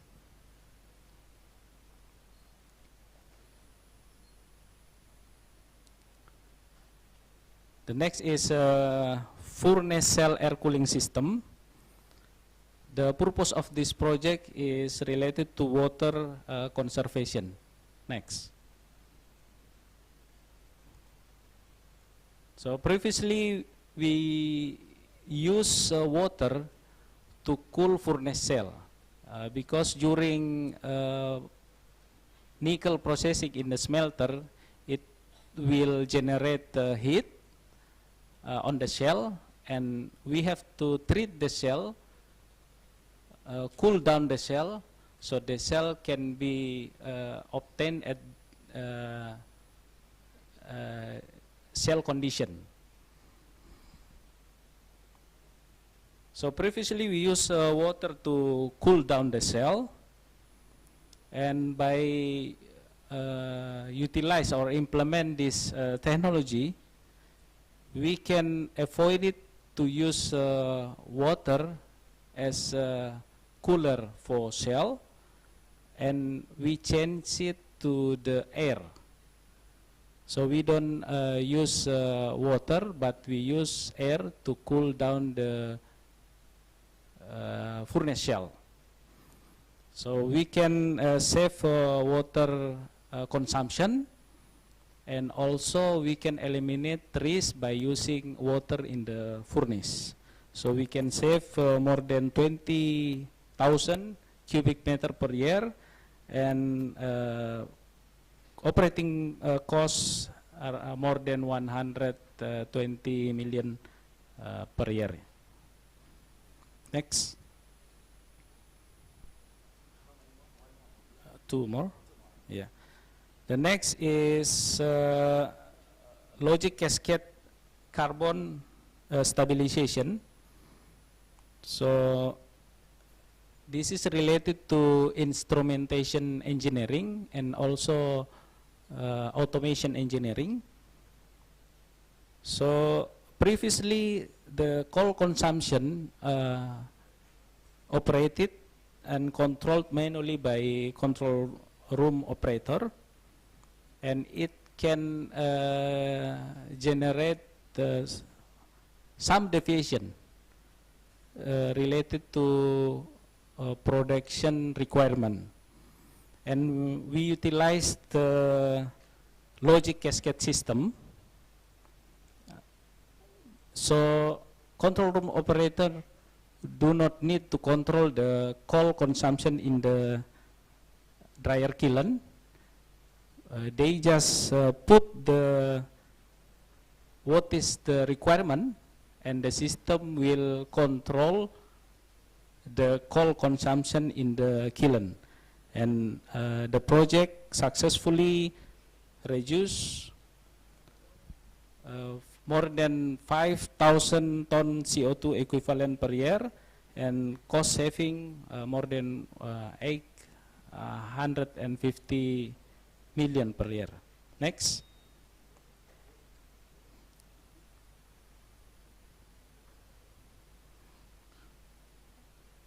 Next is smart oil lens.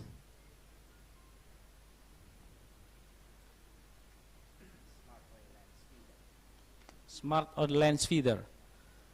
Yeah, the purpose is to reduce fuel in the rotary kiln. So previously the fuel controlled by CRO as well, and after we implement the brainwave system is artificial intelligence system we implement in our system. So the system will recognize what parameter supposed to be changed, and the operator just set off gas temperature, what is the off gas temperature required for the system, and the system will change everything, including how many fuel that supposed to be injected into the process. And the impact of this project, it can reduce operating costs more than 20 billion per year, and it is related to SDG number 7, 9, and 12. Next. This is my last slide. There is no future without mining. So future will require mining. But the point is, there can be no mining without caring about future. That's all. Thank you very much. That's okay.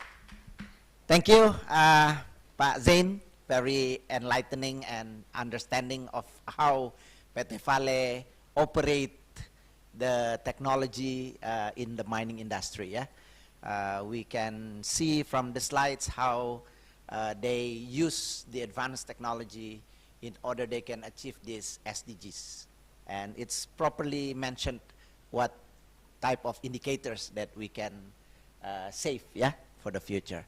But hold it in there, ladies and gentlemen, because we are here with the other speakers, so I will make the session later for question and answer after all of our offline speakers give the talks, all right? So technically we can do that. So save your questions until we have the question and answer session. So thank you very much. Again, Pak Zainuddin, mari kita tepuk tangan untuk Pak Zain. Thank you. And I would like now to invite Professor Satoshi Muraki, our guest from Kyushu University. Yeah? And this is interesting because Prof. Satoshi Muraki, expert is ergonomics. Yeah? So if you want to know about ergonomics, that is the technology used that you are comfortable when you're sitting and you're doing your work, yeah, that kind of technology that Professor Muraki will talk about. But if you can wait for a minute, I can just read a little bit of your biography. Professor Muraki received his PhD from Hiroshima University in 1997. And he was a lecturer at the Siebold University in Nagasaki, Japan. He was an associate professor at the Kyushu Institute of Design during 2003.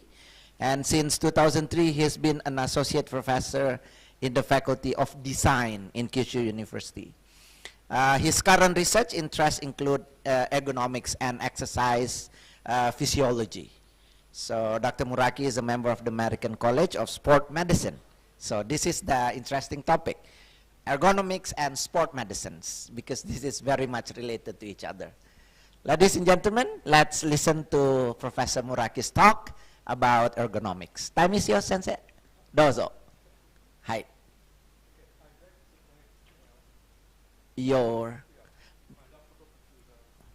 Have you given to the committee with your presentation? Ada presentasenya Prof. Muraki? Ada? Supaya bisa.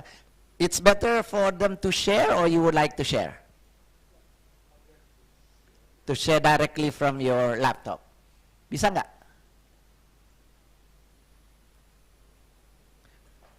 Oops, we need to have the cable at. Bisa?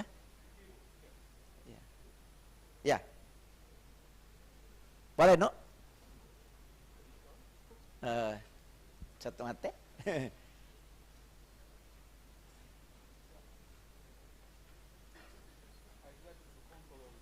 Yeah, you would like to control it directly, yes. Yeah, I feel that like as well. Mana kabel? Boleh, no? Okay, yeah, the operator will come and help you. Okay, so.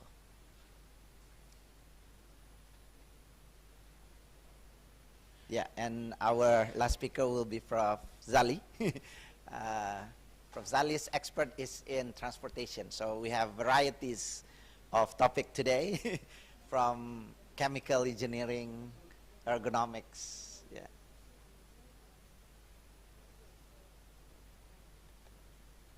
Yeah, so you can be in the Zoom, yeah. Is your computer already connected? All right.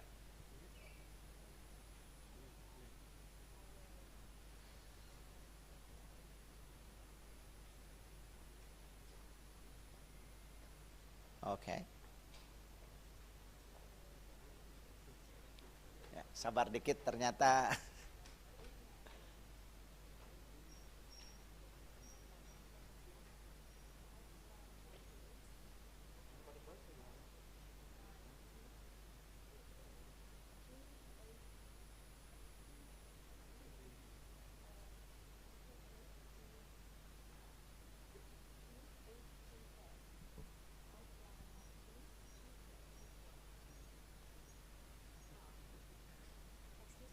Input me saja, ya.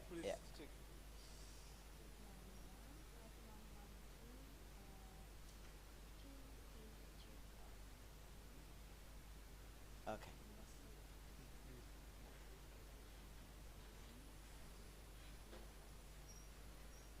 Okay. Password.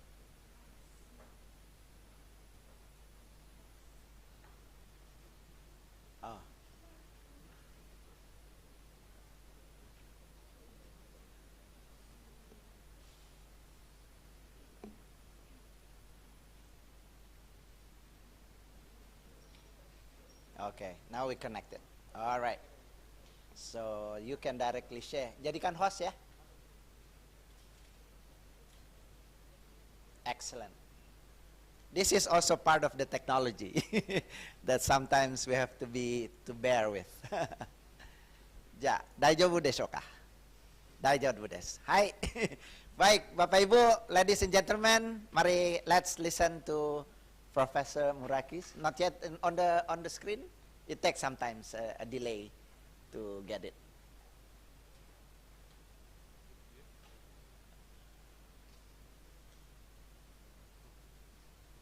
Sharing screen already ya, sudah? Cuman belum kelihatan di screen sini.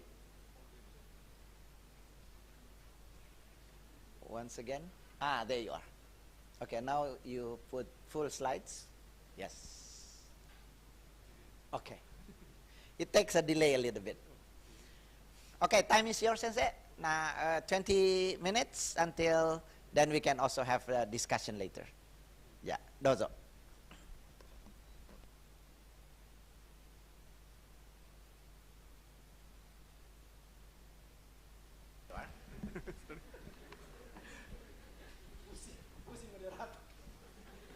Oke, oke.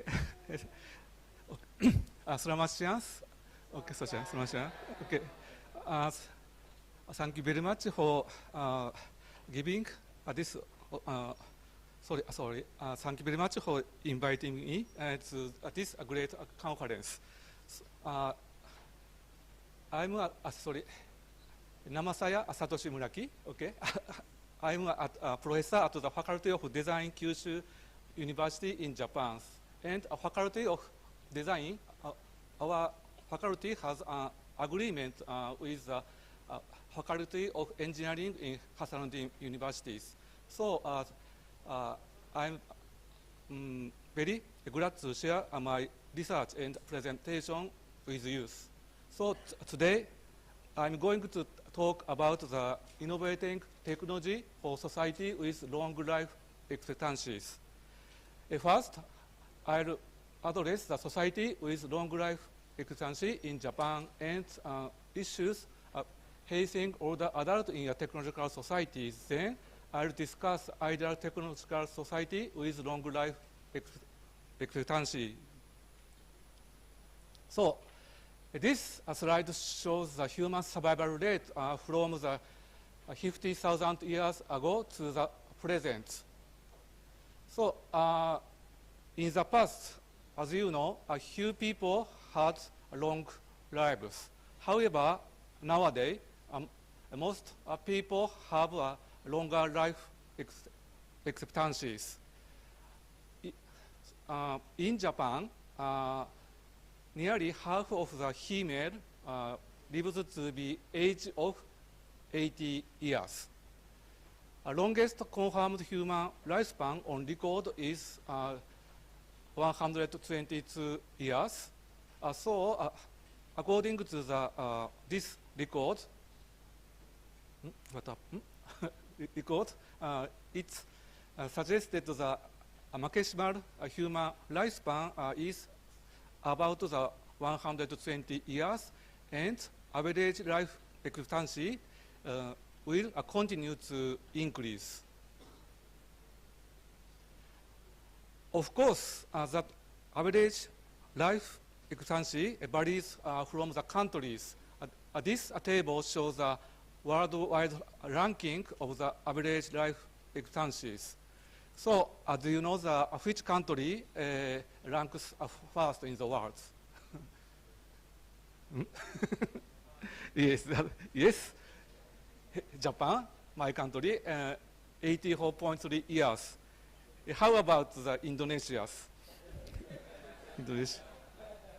Indonesia, yes, 71.3 according to the WHO's.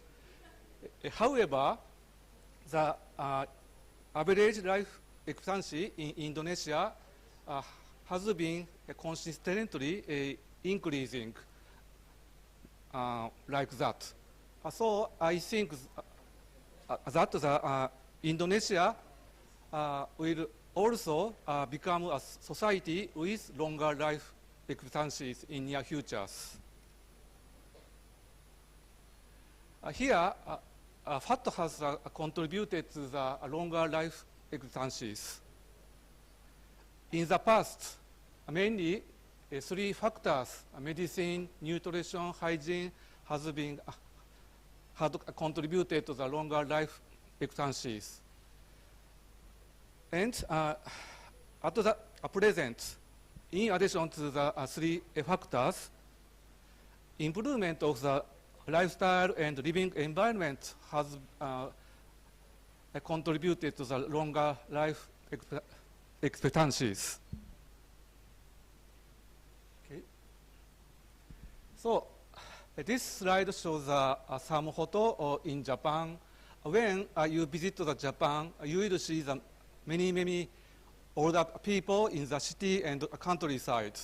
So they are enjoying the going out and the shopping, the eating, the hobby, and actively doing the exercise, walking, and the workings. Of course, this is because the ratio of the older people is very high in Japan, but the improvement of the living environment enables them to go out by themselves. And in addition, this is because most of the Japanese older people has enough physical fitness to go out by themselves due to the improvement of the lifestyle.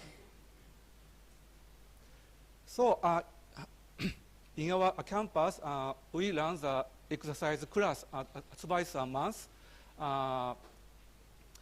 for the older people who are living around the campus since 1970s.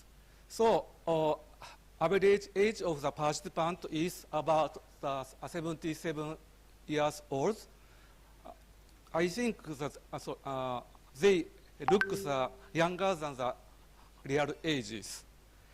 And I'll show you the a video during the class.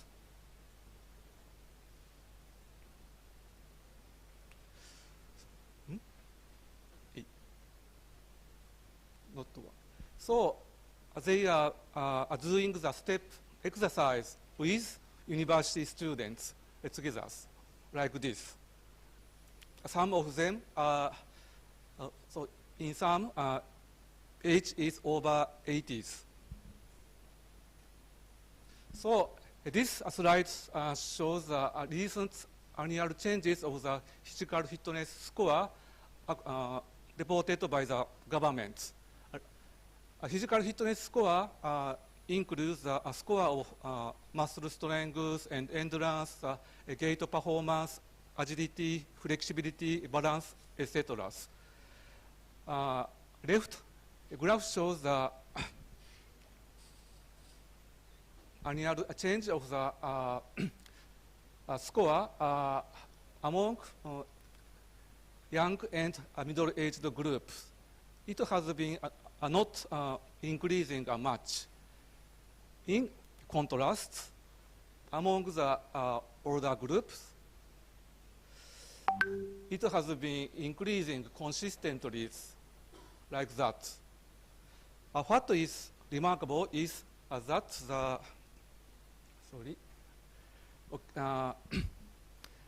score of the 75 to 79 years group at the present shows almost the same as that of the 65 to 69 years groups 20 years ago. So this means that older people today in Japan are 10 years younger in physical fitness than those of the same age 20 years ago. Maybe this is due to the improvement of the lifestyle and living environment. Thus, the improvement of lifestyle and living environment has contributed to the increase in health life expectancies.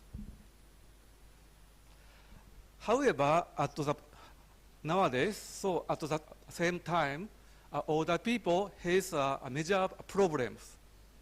That's how we, so older people, spend our longer older age in the technological societies. This slide shows the pace of the technological progress throughout the human history for 5 million years. So in the past, the development of the technology was very slowly. However, in the last 2 centuries, the technology has been progressing so rapidly. This has made the human society and living more convenience, but that has led to the various harmful consequences because a human cannot these drastic social changes. Okay, so here nowadays, what older people think about the technologies? This is probably an extreme example that some days ago there was a shocking news. 89 years old British woman committed suicide because she couldn't adapt to the modern times, so technological societies. She left the message, I cannot adapt to people are becoming more and more remote.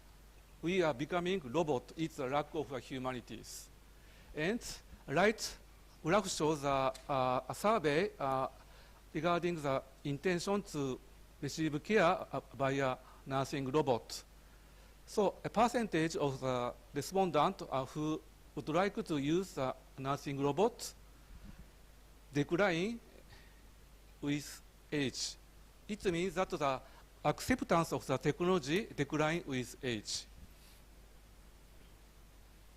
Okay, so on the other hand, advanced technology is expected to solve the problem as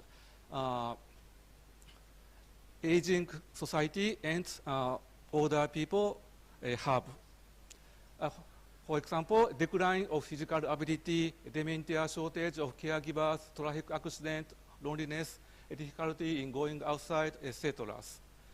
And various attempts have been made to address these issues by, for example, conversation robot, suits, self-driving technologies, robot, and VR rehabilitation, etc.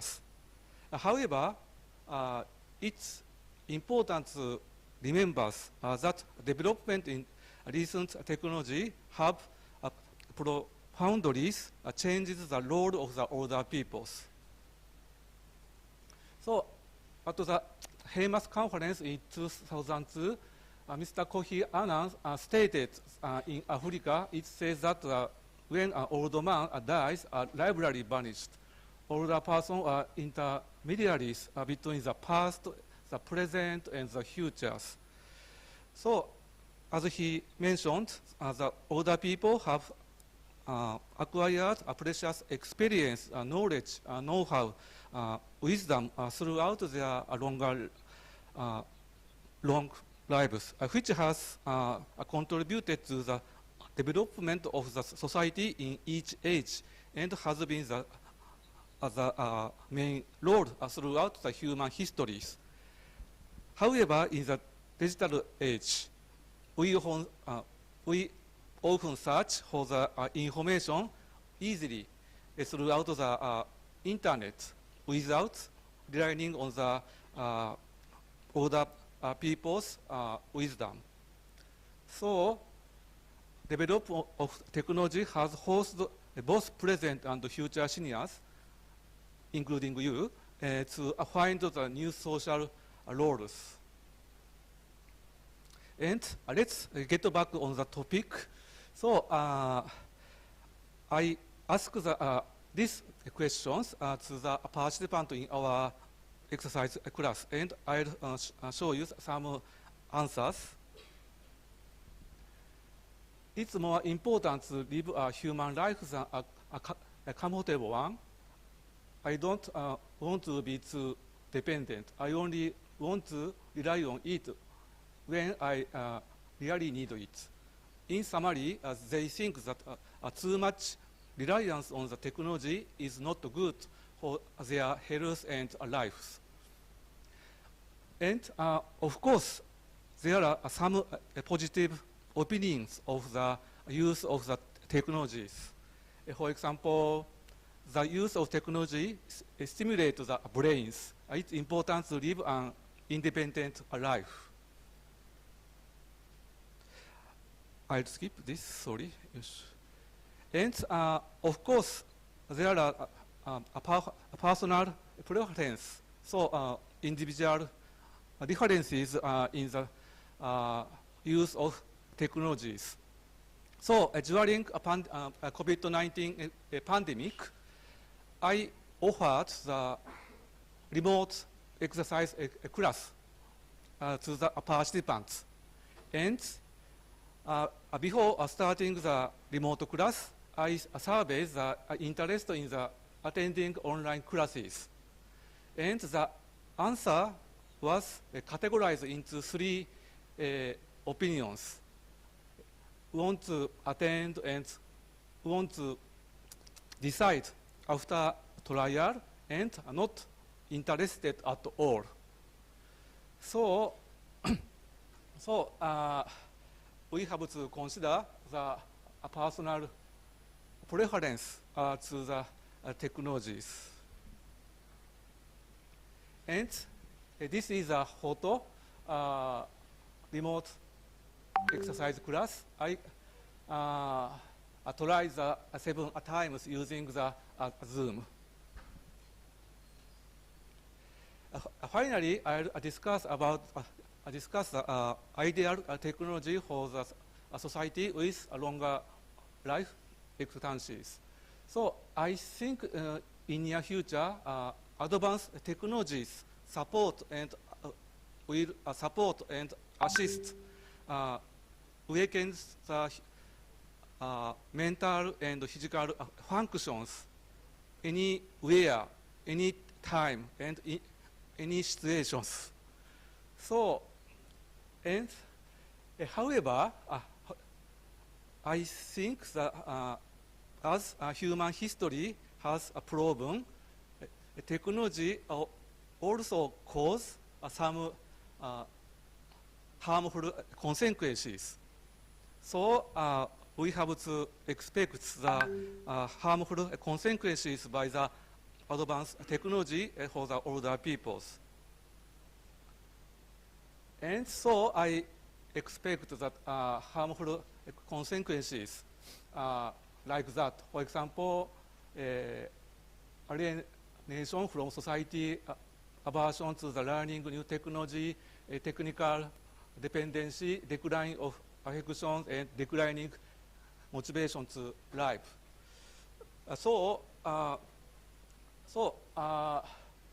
We have to. When we create the new technology, we should consider that these are kind of the harmful consequences.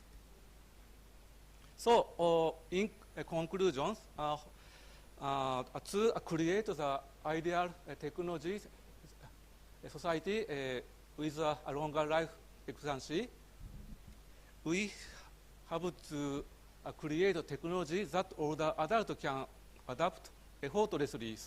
Technology has to be developed to hit older adults, and not that they have to hit technologies. In addition, we have to respect the individual life, so older people life and ways to lives. So we have to respect how older people value technology, and we shouldn't force the use of technology to them. Okay. So, okay, thank you very much. Terima kasih. Yes. Yes. Thank you. Don't worry that, Sama-sama. yeah. Now you can sit with the other speaker. Thank you very much. Very interesting ya. Jadi poin terakhir ini yang menarik. Can you show the last one slide? It says there that the technology must suit with the older people. Not the people has to suit with the technology, right? Yes, that's how we can have a longer life. Ladies and gentlemen, once again, Professor Muraki. Now we move to our last speaker, Professor Muhammad Zali Shah from UTM Malaysia. I would like to invite him to come up to the stage. Let me just find Professor Zali's little small biography before he presents his speech. Ladies and gentlemen, Professor Muhammad Zali Shah from University Technology Malaysia is a professor of transportation planning and logistics at University Technology Malaysia. He obtained his bachelor in industrial engineering from Bradley University in USA, and both MSc and PhD in transportation from UTM. Currently, Prof. Zali is the director, Center for Innovative Planning and Development, or CIPD, UTM Research Center for Excellence, focusing on sustainable city planning and communities. Before joining the academics life in 2002, Professor Zali has worked a major Japanese manufacturing firm and also working in international airline. That's what I remember. Yes, he has published extensive, including high-impact journals on cities, land use, safety science, transportation, etc. And Professor Zali is Chartered Fellow of the Chartered Institute of Logistics and Transport, and he is a registered professional technologist with Malaysian Board of Technology. He is a sole recipient of UTM Excellent Teaching Award in 2007. So Professor Zali is very much into academics as well. And since 2014, Prof. Zali sits in the board of director for Johor Public Transportation Corporation. And it is a government-linked corporation that regulates public transportation services in the state of Johor, Malaysia. So as you can hear from the profile, Professor Zali is very much into transportation policy and technology, so he will share his expertise for that, and it's a bit different with the other speakers as well. You have 20 to 25 minutes, sir, then we can have a question and answer session. Thank you very much. Time is yours. Thank you, Prof. Assalamualaikum warahmatullahi wabarakatuh. Bismillahirrahmanirrahim. I look different from the poster outside, but believe me, it's still the same person. I don't intend to take a lot of time because all of us are hungry already. Okay, thank you. Okay, even though my field of expertise is in transportation and logistics, the topic that I'll be sharing with you today covers every aspect of engineering, every aspect of technology, all infrastructures development. Because when we look at the theme of this conference, it is about sustainability, and when we talk about sustainability, three things comes into our mind, which is society, environment, and economy. Sustainability is not only about natural resources, like gas, trees. It's also about money. We don't have infinite resources. We also do not have infinite money. Financial capability is very limited, finite. If we don't plan properly, we will come to a time when we don't have enough money for anything. Yeah? Now the question is, when we spend money for infrastructure development, be it transportation, road, rail, or factories, how do we know that our development actually brings benefit to the society, to the environment? What happens normally is that we evaluate or we perform assessment before a project is being implemented. We do traffic impact assessment, for example. We do environmental impact assessment. We do a lot of assessment before the project is being implemented. However, we seldom evaluate whether the money spent, the time put into the project actually brings tangible benefits to the society, to the environment, and to the economy. Okay? This is what I want to talk about. How do we evaluate, how do we assess the achievements of projects relative to sustainability? Sustainability means that society, economy, and environment. Now we even have ESG, environmental, social, and governance. So more things to evaluate. Okay, next. How do I? No, I don't have the controller with me. Next, please. Okay. All right. So this is an outline of what I'll be covering. It is not technical at all. The previous presenters have, all the technicalities discussed. And mine is not technical at all. So very soft, easy to understand. Nonetheless, it is very important. I'll talk about what is post-project impact assessment, why post-PIA or post-project impact assessment is important, how to conduct post-project impact assessment, and how could post-project impact assessment contribute to sustainability. First, next. Okay, first I will talk about what is post-project impact assessment so that we are all in the same frequency, we understand the same thing of what is post-project impact assessment. Okay. Next. Okay, the definition is very simple. It is a critical, objective, it's not subjective, methods or analysis of projects' achievements to meet the intended performance target. So whether the project actually meet the objective of the project. So we need to measure that after the project is completed. Now government is already asking, I spend money, what do I get from that money spent? The investment, do I get return from the investment? And actually this is already being done extensively in the business world. Whenever that you invest on something, you need to determine the ROI, return on investment. But why can't we do it for projects that targeted sustainability? Next. Alright, this is a typical project timeline. Okay, before you do anything, you have to go through several major phases. Okay, first is you explore whether the project has potential. Second, if you have determined that the project has potential, then you proceed with planning and design. You plan what to do.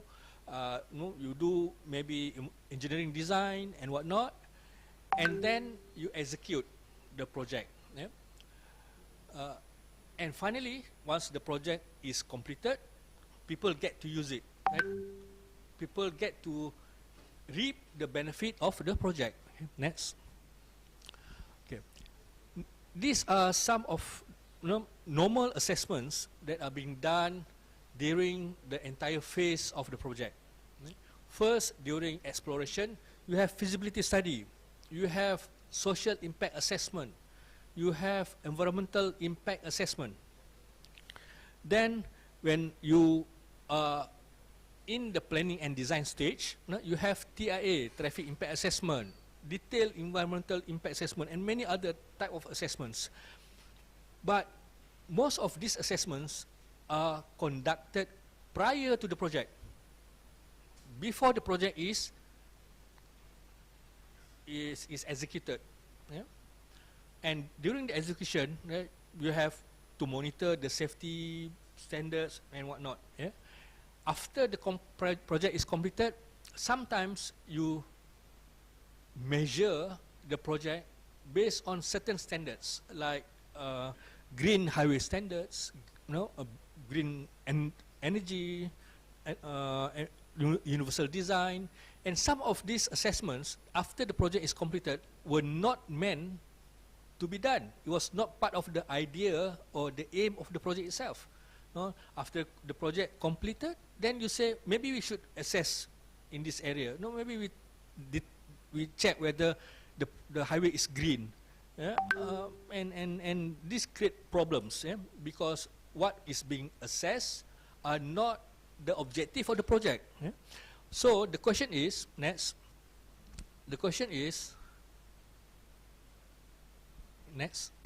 okay, how do we assess the success of the project?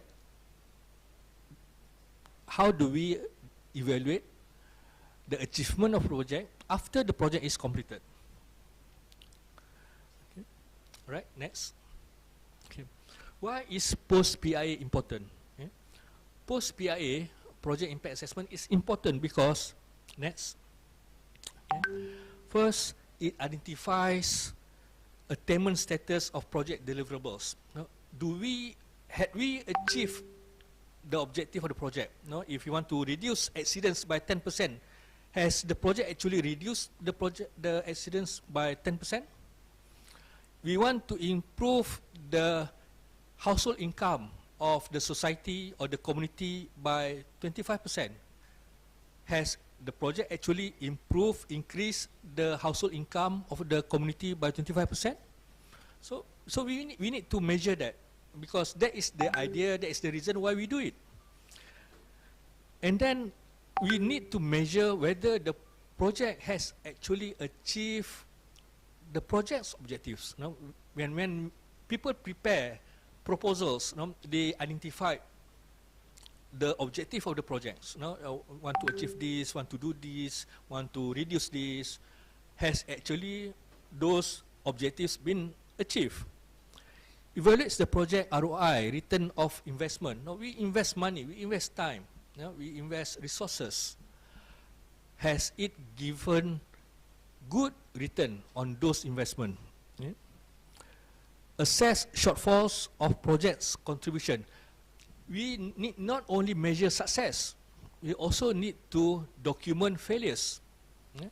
What is not being done, not being achieved, the reasons for them must also be documented so that it can be learned.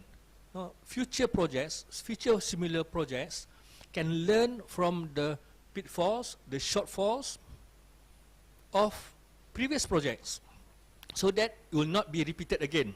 Okay? And this implementation knowledge can be documented. Okay? So that is the reason why post-PIA is important. How to conduct post-PIA? Next. Simple, not complicated at all. Yet we did not, or we rarely do it. Yeah? How to conduct post-PIA? Next. Okay. This is a simple method to evaluate the attainment, the achievements of the project. Using a plot, AT plot, where it plots the achievement against the target. Now we have target and we plot against the achievement. Next. Okay. And the 90-degree line is where the achievement equate the target. So actually if it says that I want to reduce by 10%, so we have achieved actually reducing by 10%. So if achievement is equals to the target, then it is on that line. Next. Okay, if it is below that line, no, it is where achievement is greater than target. Okay, yeah, achievement is greater than target. Is this good? Not necessarily, because no, we might have overpaid the project, no, so that it achieved more than what we needed. Yeah? So it is not necessarily good. Yeah? The point above the line, the diagonal line is where the target is actually greater than the achievement. It means that it is underachieved.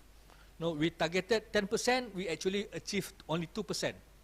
Okay, so we need to determine where is our project. Is it below or above or on the diagonal line?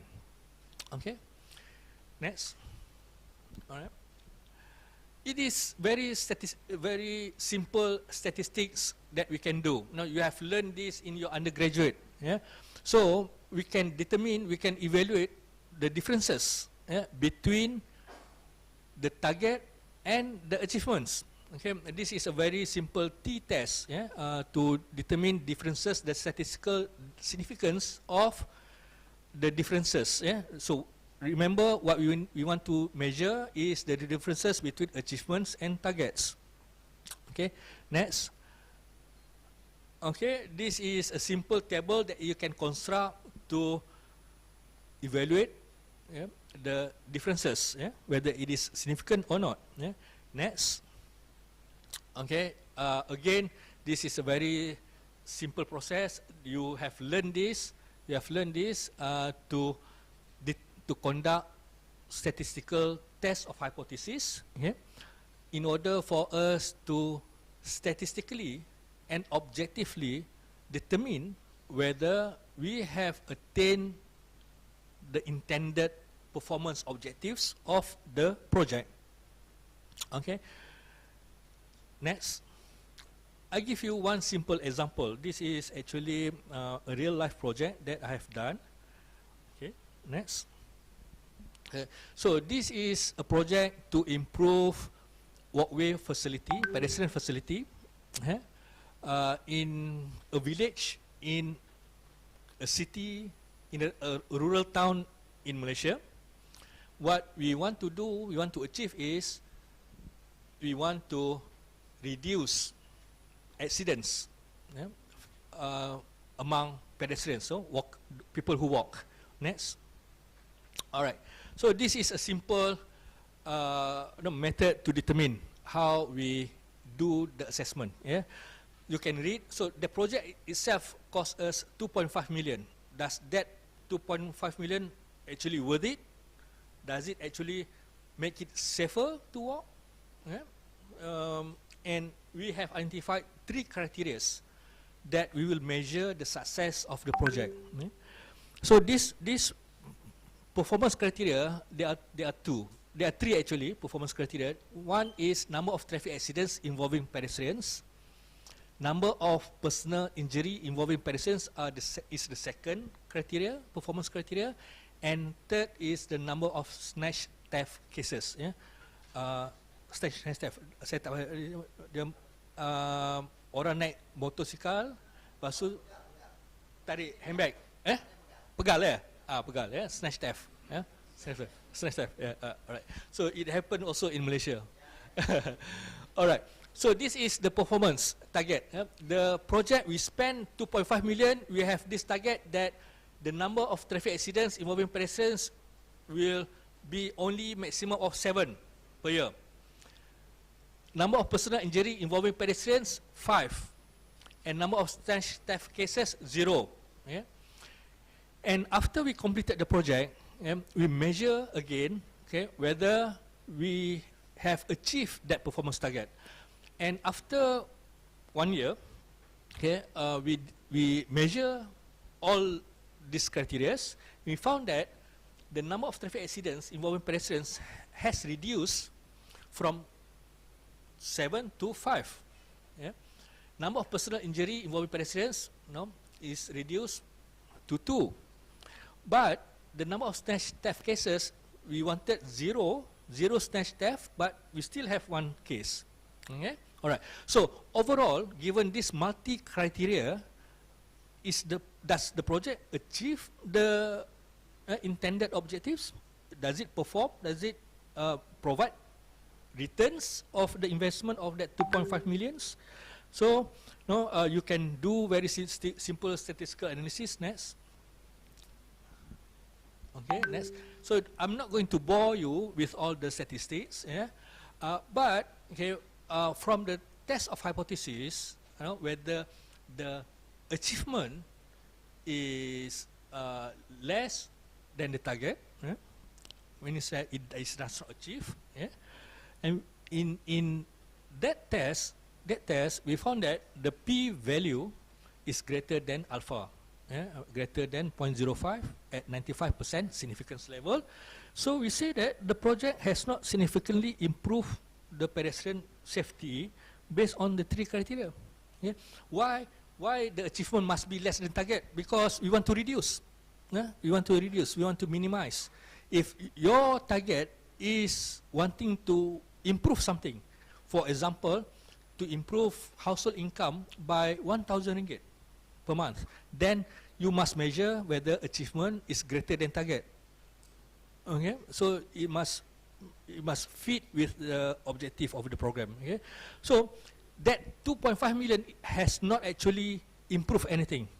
It's not effective. Does not provide good returns. Okay, next. How could post-PIA contribute to sustainability? Right? Yeah, next slide. Yeah. Next.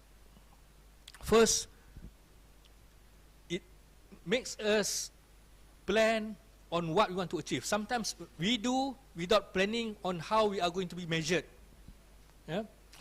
For example, when you start working, you must be told what is your KPI, so that you know where should I achieve, where should I focus on, in performing, in my job role. Okay, it is difficult to measure if you are not given your KPI, and at the end of the year, your boss told that I'm going to measure you on this. So it is not fair. Identifying success factors. So we want to know what contributed to the success, also the failure of the project. So in our case, in this project, the project is deemed a failure. So we want to know why the project has not improved the situation. What went wrong? This must be known, so that similar project, because we have a lot of projects that we want to improve pedestrian safety, it can be avoided from the knowledge that we learn from this single project. And also avoiding costly mistakes in future projects. Money is also a resources. It is not infinite. Resources is finite. We must plan carefully and make use of our money so that it brings the greatest returns. All right. With that, I say thank you and for your attention.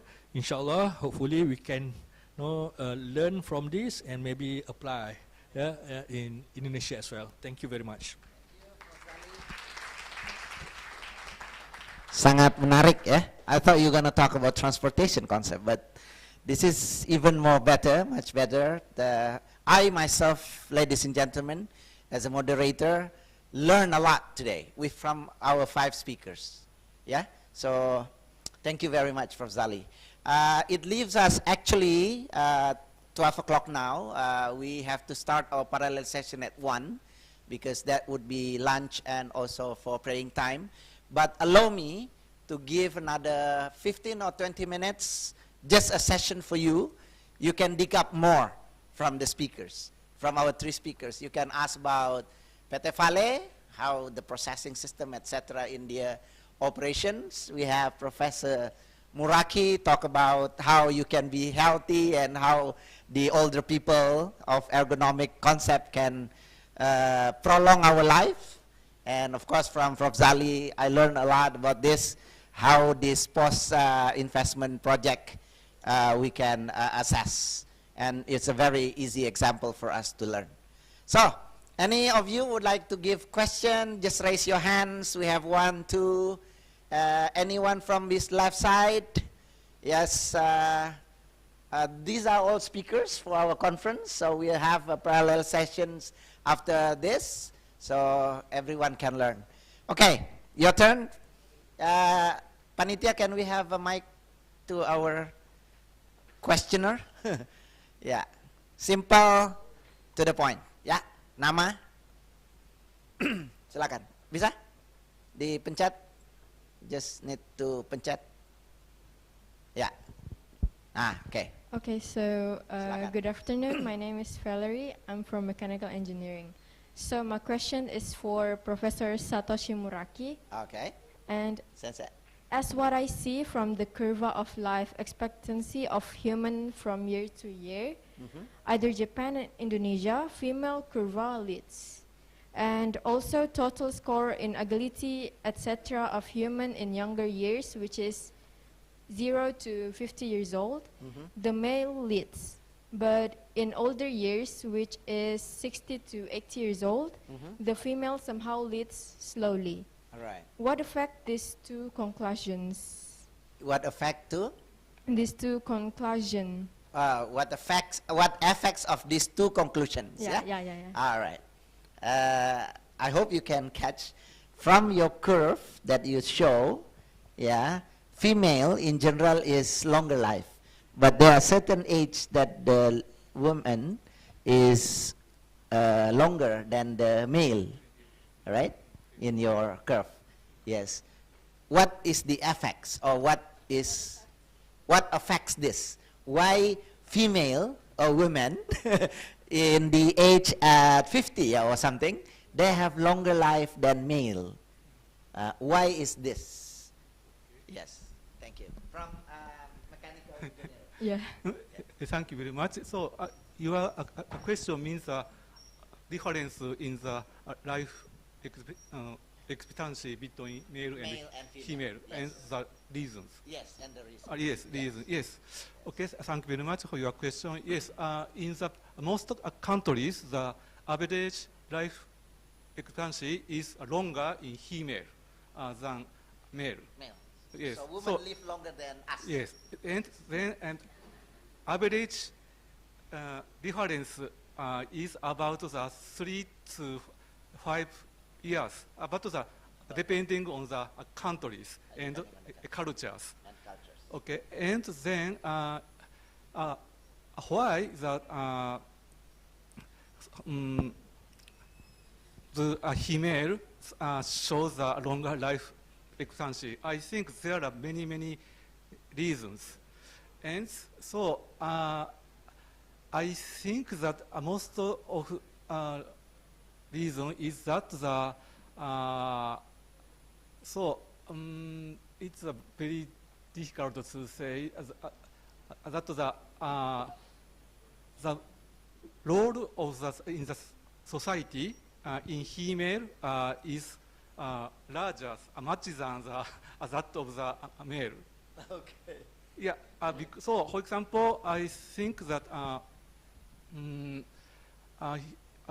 female continue to care for example, their family or children and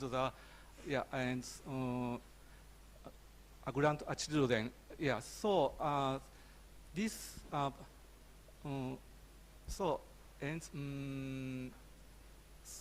okay, and then sorry, yeah, and I'll introduce the other animals. Yeah. So, and in the most of the animals, older age is very short. But the human has a longer old age period. I think so. I think this is due to the that a human can contribute to the society even at the older age. So and then a female can contribute to the society maybe more than male.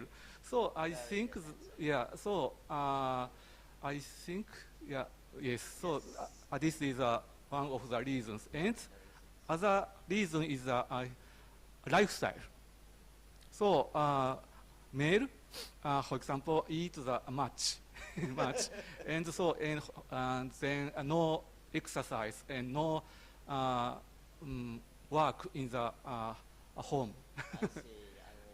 So it's easy for a male to have the disease due to the lifestyle. Yes, yes, that's all. Thank you. Thank you. I believe you can catch the explanations. Yeah, that is interesting. The point is that we have to contribute more to the society, then we can have a longer life basically. Kan perempuan lebih banyak bertanggung jawab di keluarga ya. Saya kira itu bisa jawab pertanyaannya. Okay, next please. Yes, one and one more in here, and that's it. There is no more from these wings here. Okay, short and to the point. Okay, Your hi. name is? My name is Rinova. Rinova, yeah. Not Mechanical Innova ya? Yeah. Rinova. Yeah. Okay. Mechanical engineering. Mechanical engineering, yeah. From Hello University.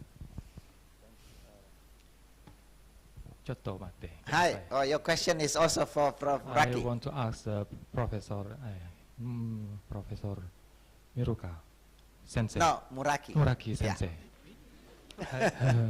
Okay. So I want to ask you about the prolonged time of the elderly people in Japan. So I have experienced a few years stay in Japan in Kanazawa University when I explored, when I study PhD program there. So I see there is a change in lifestyle today if we compare people in Japan today and many years ago, especially for the younger. So they tend to not willingly to marry between man and woman. So is it a problem for the future? I mean, in the past, people in Japanese married, so they have a peace and very feel comfort. So all the problem they can solve together. So maybe they will have a longer time. So is it have a correlation what we have condition in Japanese youngsters today? So if they don't married, so what will happen in the future? Is the graphic will have a same tendency like you described for the near future, or it will be a decrease or increase? So that is my question. Thank you, Renova. You got the question is about marriage. Is marriage also kekong? Marriage. Kekos. Kekos mas ne? Hi. Marriage. Influence the longer being long life. Why? Because when you get married, then you have somebody to talk to. You have, to share life together. But now the modern society of Japan, not many of the young generation would like to get married. All right? And the question is how it will impact for future generation of Japan. Pusing. Yeah. Can you answer that? What would be that your prediction on difficult? Okay, please answer. Yeah, yes, it's very difficult to answer. Yeah, but about that, it's a social major problem in Japan. Yes, so this result in the a decrease in the children, and result in the increase in the ratio of older peoples. So about the I don't know how the marriage influence the health. Yeah, of course the marriage influence health. About the you agree that marriage influence health? Depending on the couples.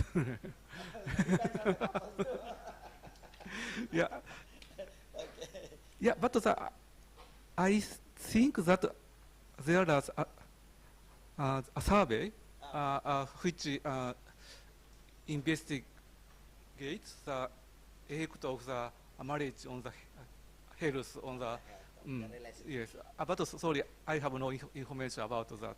But it's a very interesting question. Thank you. Okay, Sensei. Okay, thank you, Renova. Two more questions. Yes, one from the student and one from the upper one. Bisa kasih mic-nya? Yeah.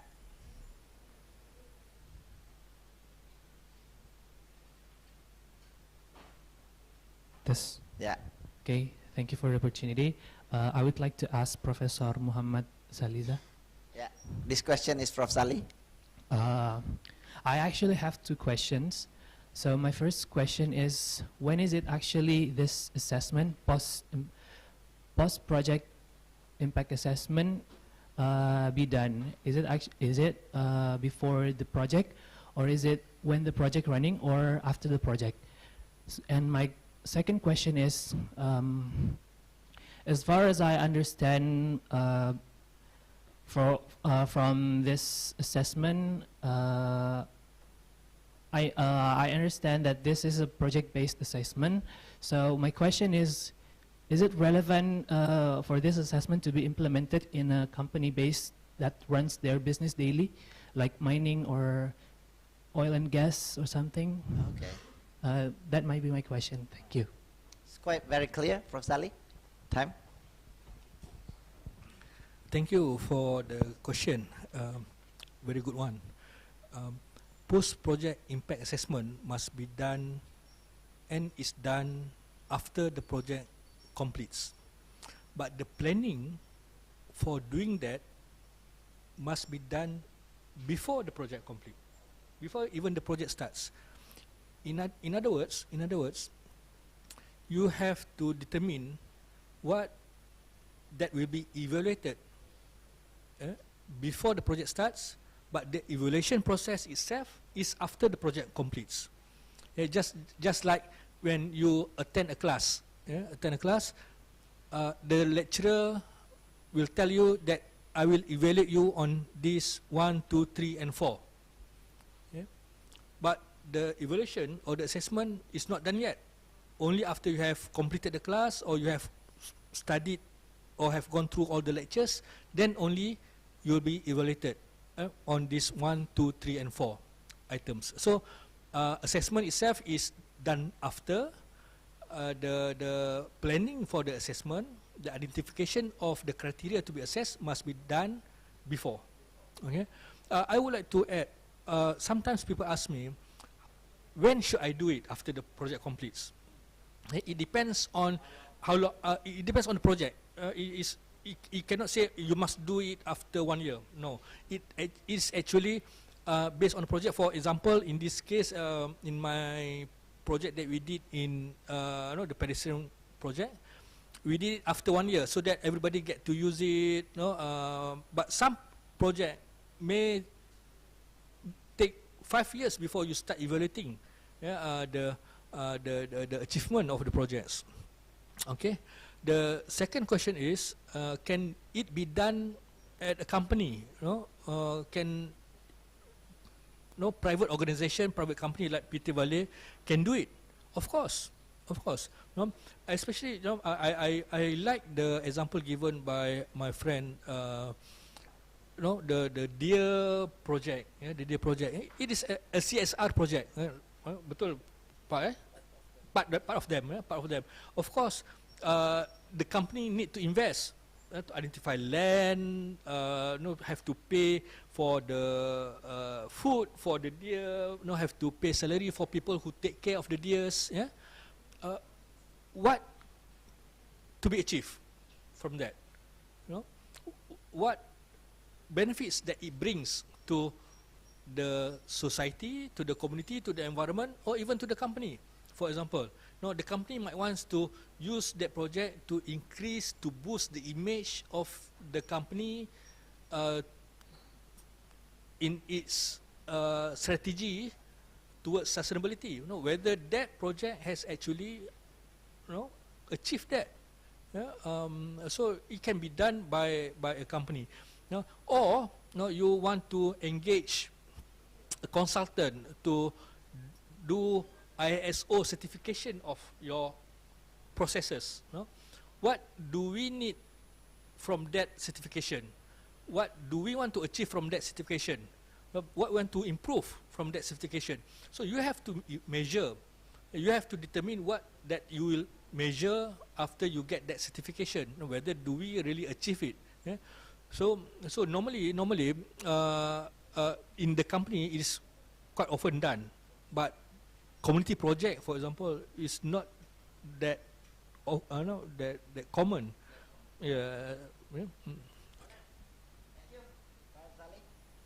One more question from the audience. I think there is a girl that was raising her hand.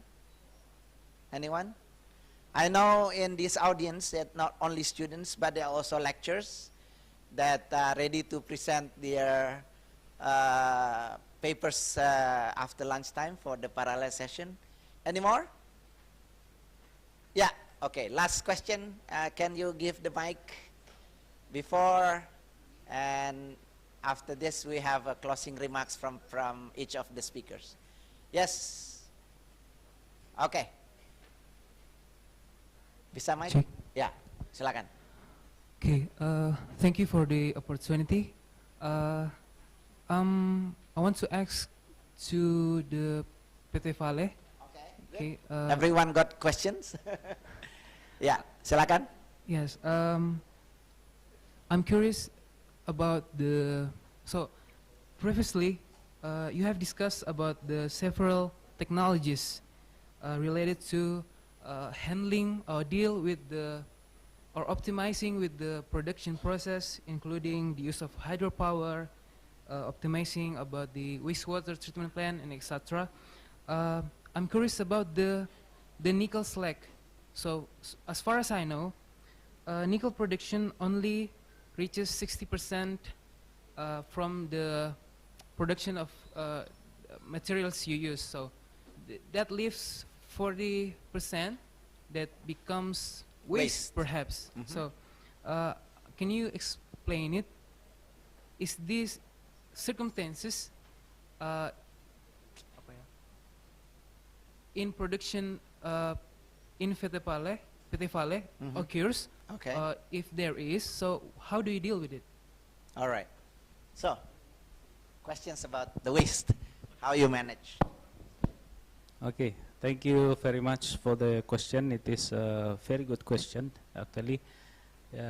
Even I didn't explain this slide, but you got the point that we have slag in nickel processing plant, and the amount is very huge, and we are in progress to recycle the slag to use it in some purposes, and we collaborate with UNHAS actually, with the civil department to help us what can we done with slag from our nickel processing plant. So our purpose right now is to use it as part of concrete material as a replacement of rock, and also currently we have a permit right now to utilize the slag as rod in the mining. Yeah. So in the mining, we utilize 100-ton heavy truck. That's why we need soil surface in very good condition. If we only use soil from mining, we don't get the correct grade for the whole rod. That's why we utilize slag as a part of manhole road pavement. In the manhole road for mining truck activity in the mine.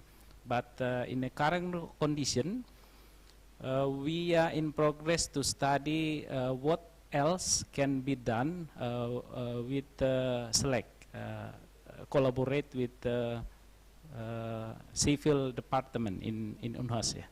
Yeah, that's all. I think. Thank you very much. Very good question, yeah.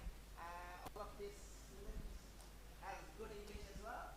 So give hands to all of us. Would you like to say your last word, sentences is enough? Everything? All right. So because we are also above a little bit of the timing. So ladies and gentlemen, that would conclude our session for the plenary talk. Yeah, so in international conference, you have plenary session and you have parallel sessions. After the plenary, we have break and then we will continue with our parallel sessions. So I don't have to summarize everything from the speakers because with different topics of them, we all can learn and this can be benefit to our knowledge to continue with our research.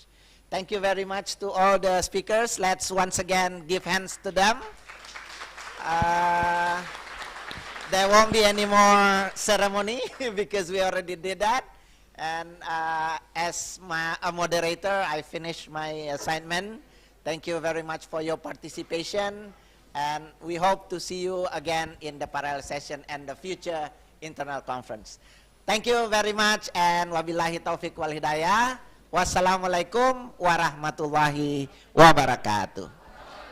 And I return back to the master of ceremony and the speakers can go down. Or maybe we have a picture first before we leave, right? Yeah, sure. Sure. The documentation team, Yes. please obtain a moment. Yeah. It is an honor to have these people ahead of us, so let's just take a picture first. Yeah, please show us your best smiles. Look at the camera. 1, 2, 3.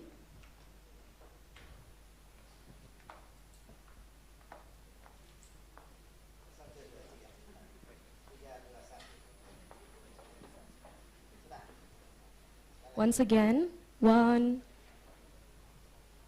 2, 3.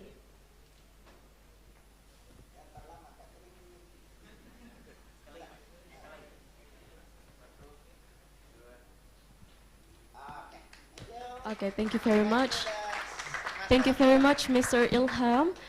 Before that, we would like to call all the questioners, the people who ask questions during the keynote speaker session, to come forward. We're going to have merchandise handout. For other questioners, please go up to the stage. And also, we would like to ask Mr. Sainuddin from PT Vale Indonesia to give out the merchandise. Yes, one, please. Another questioners, please come forward. We're going to have the merchandise handout session. Another questioners? Yeah.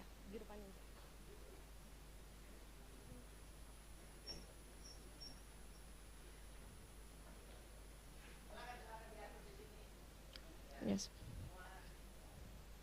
Yes. One more questioners? Okay. 4 questioners, incredible questioners. Mr. Sainuddin, this is an honor.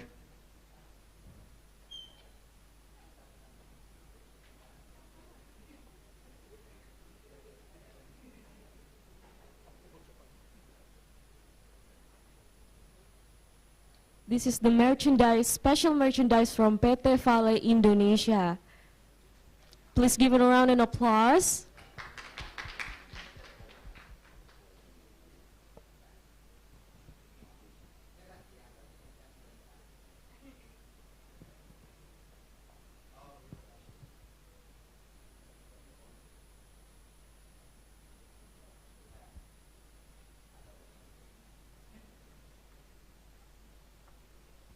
Okay, one more.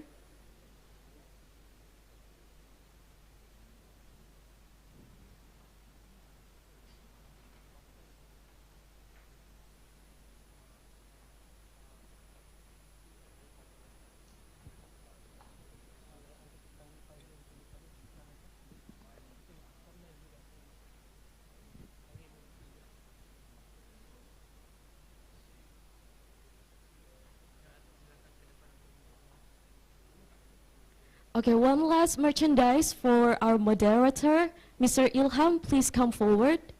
We're also going to hand out the merchandise. Mr. Sainuddin, please.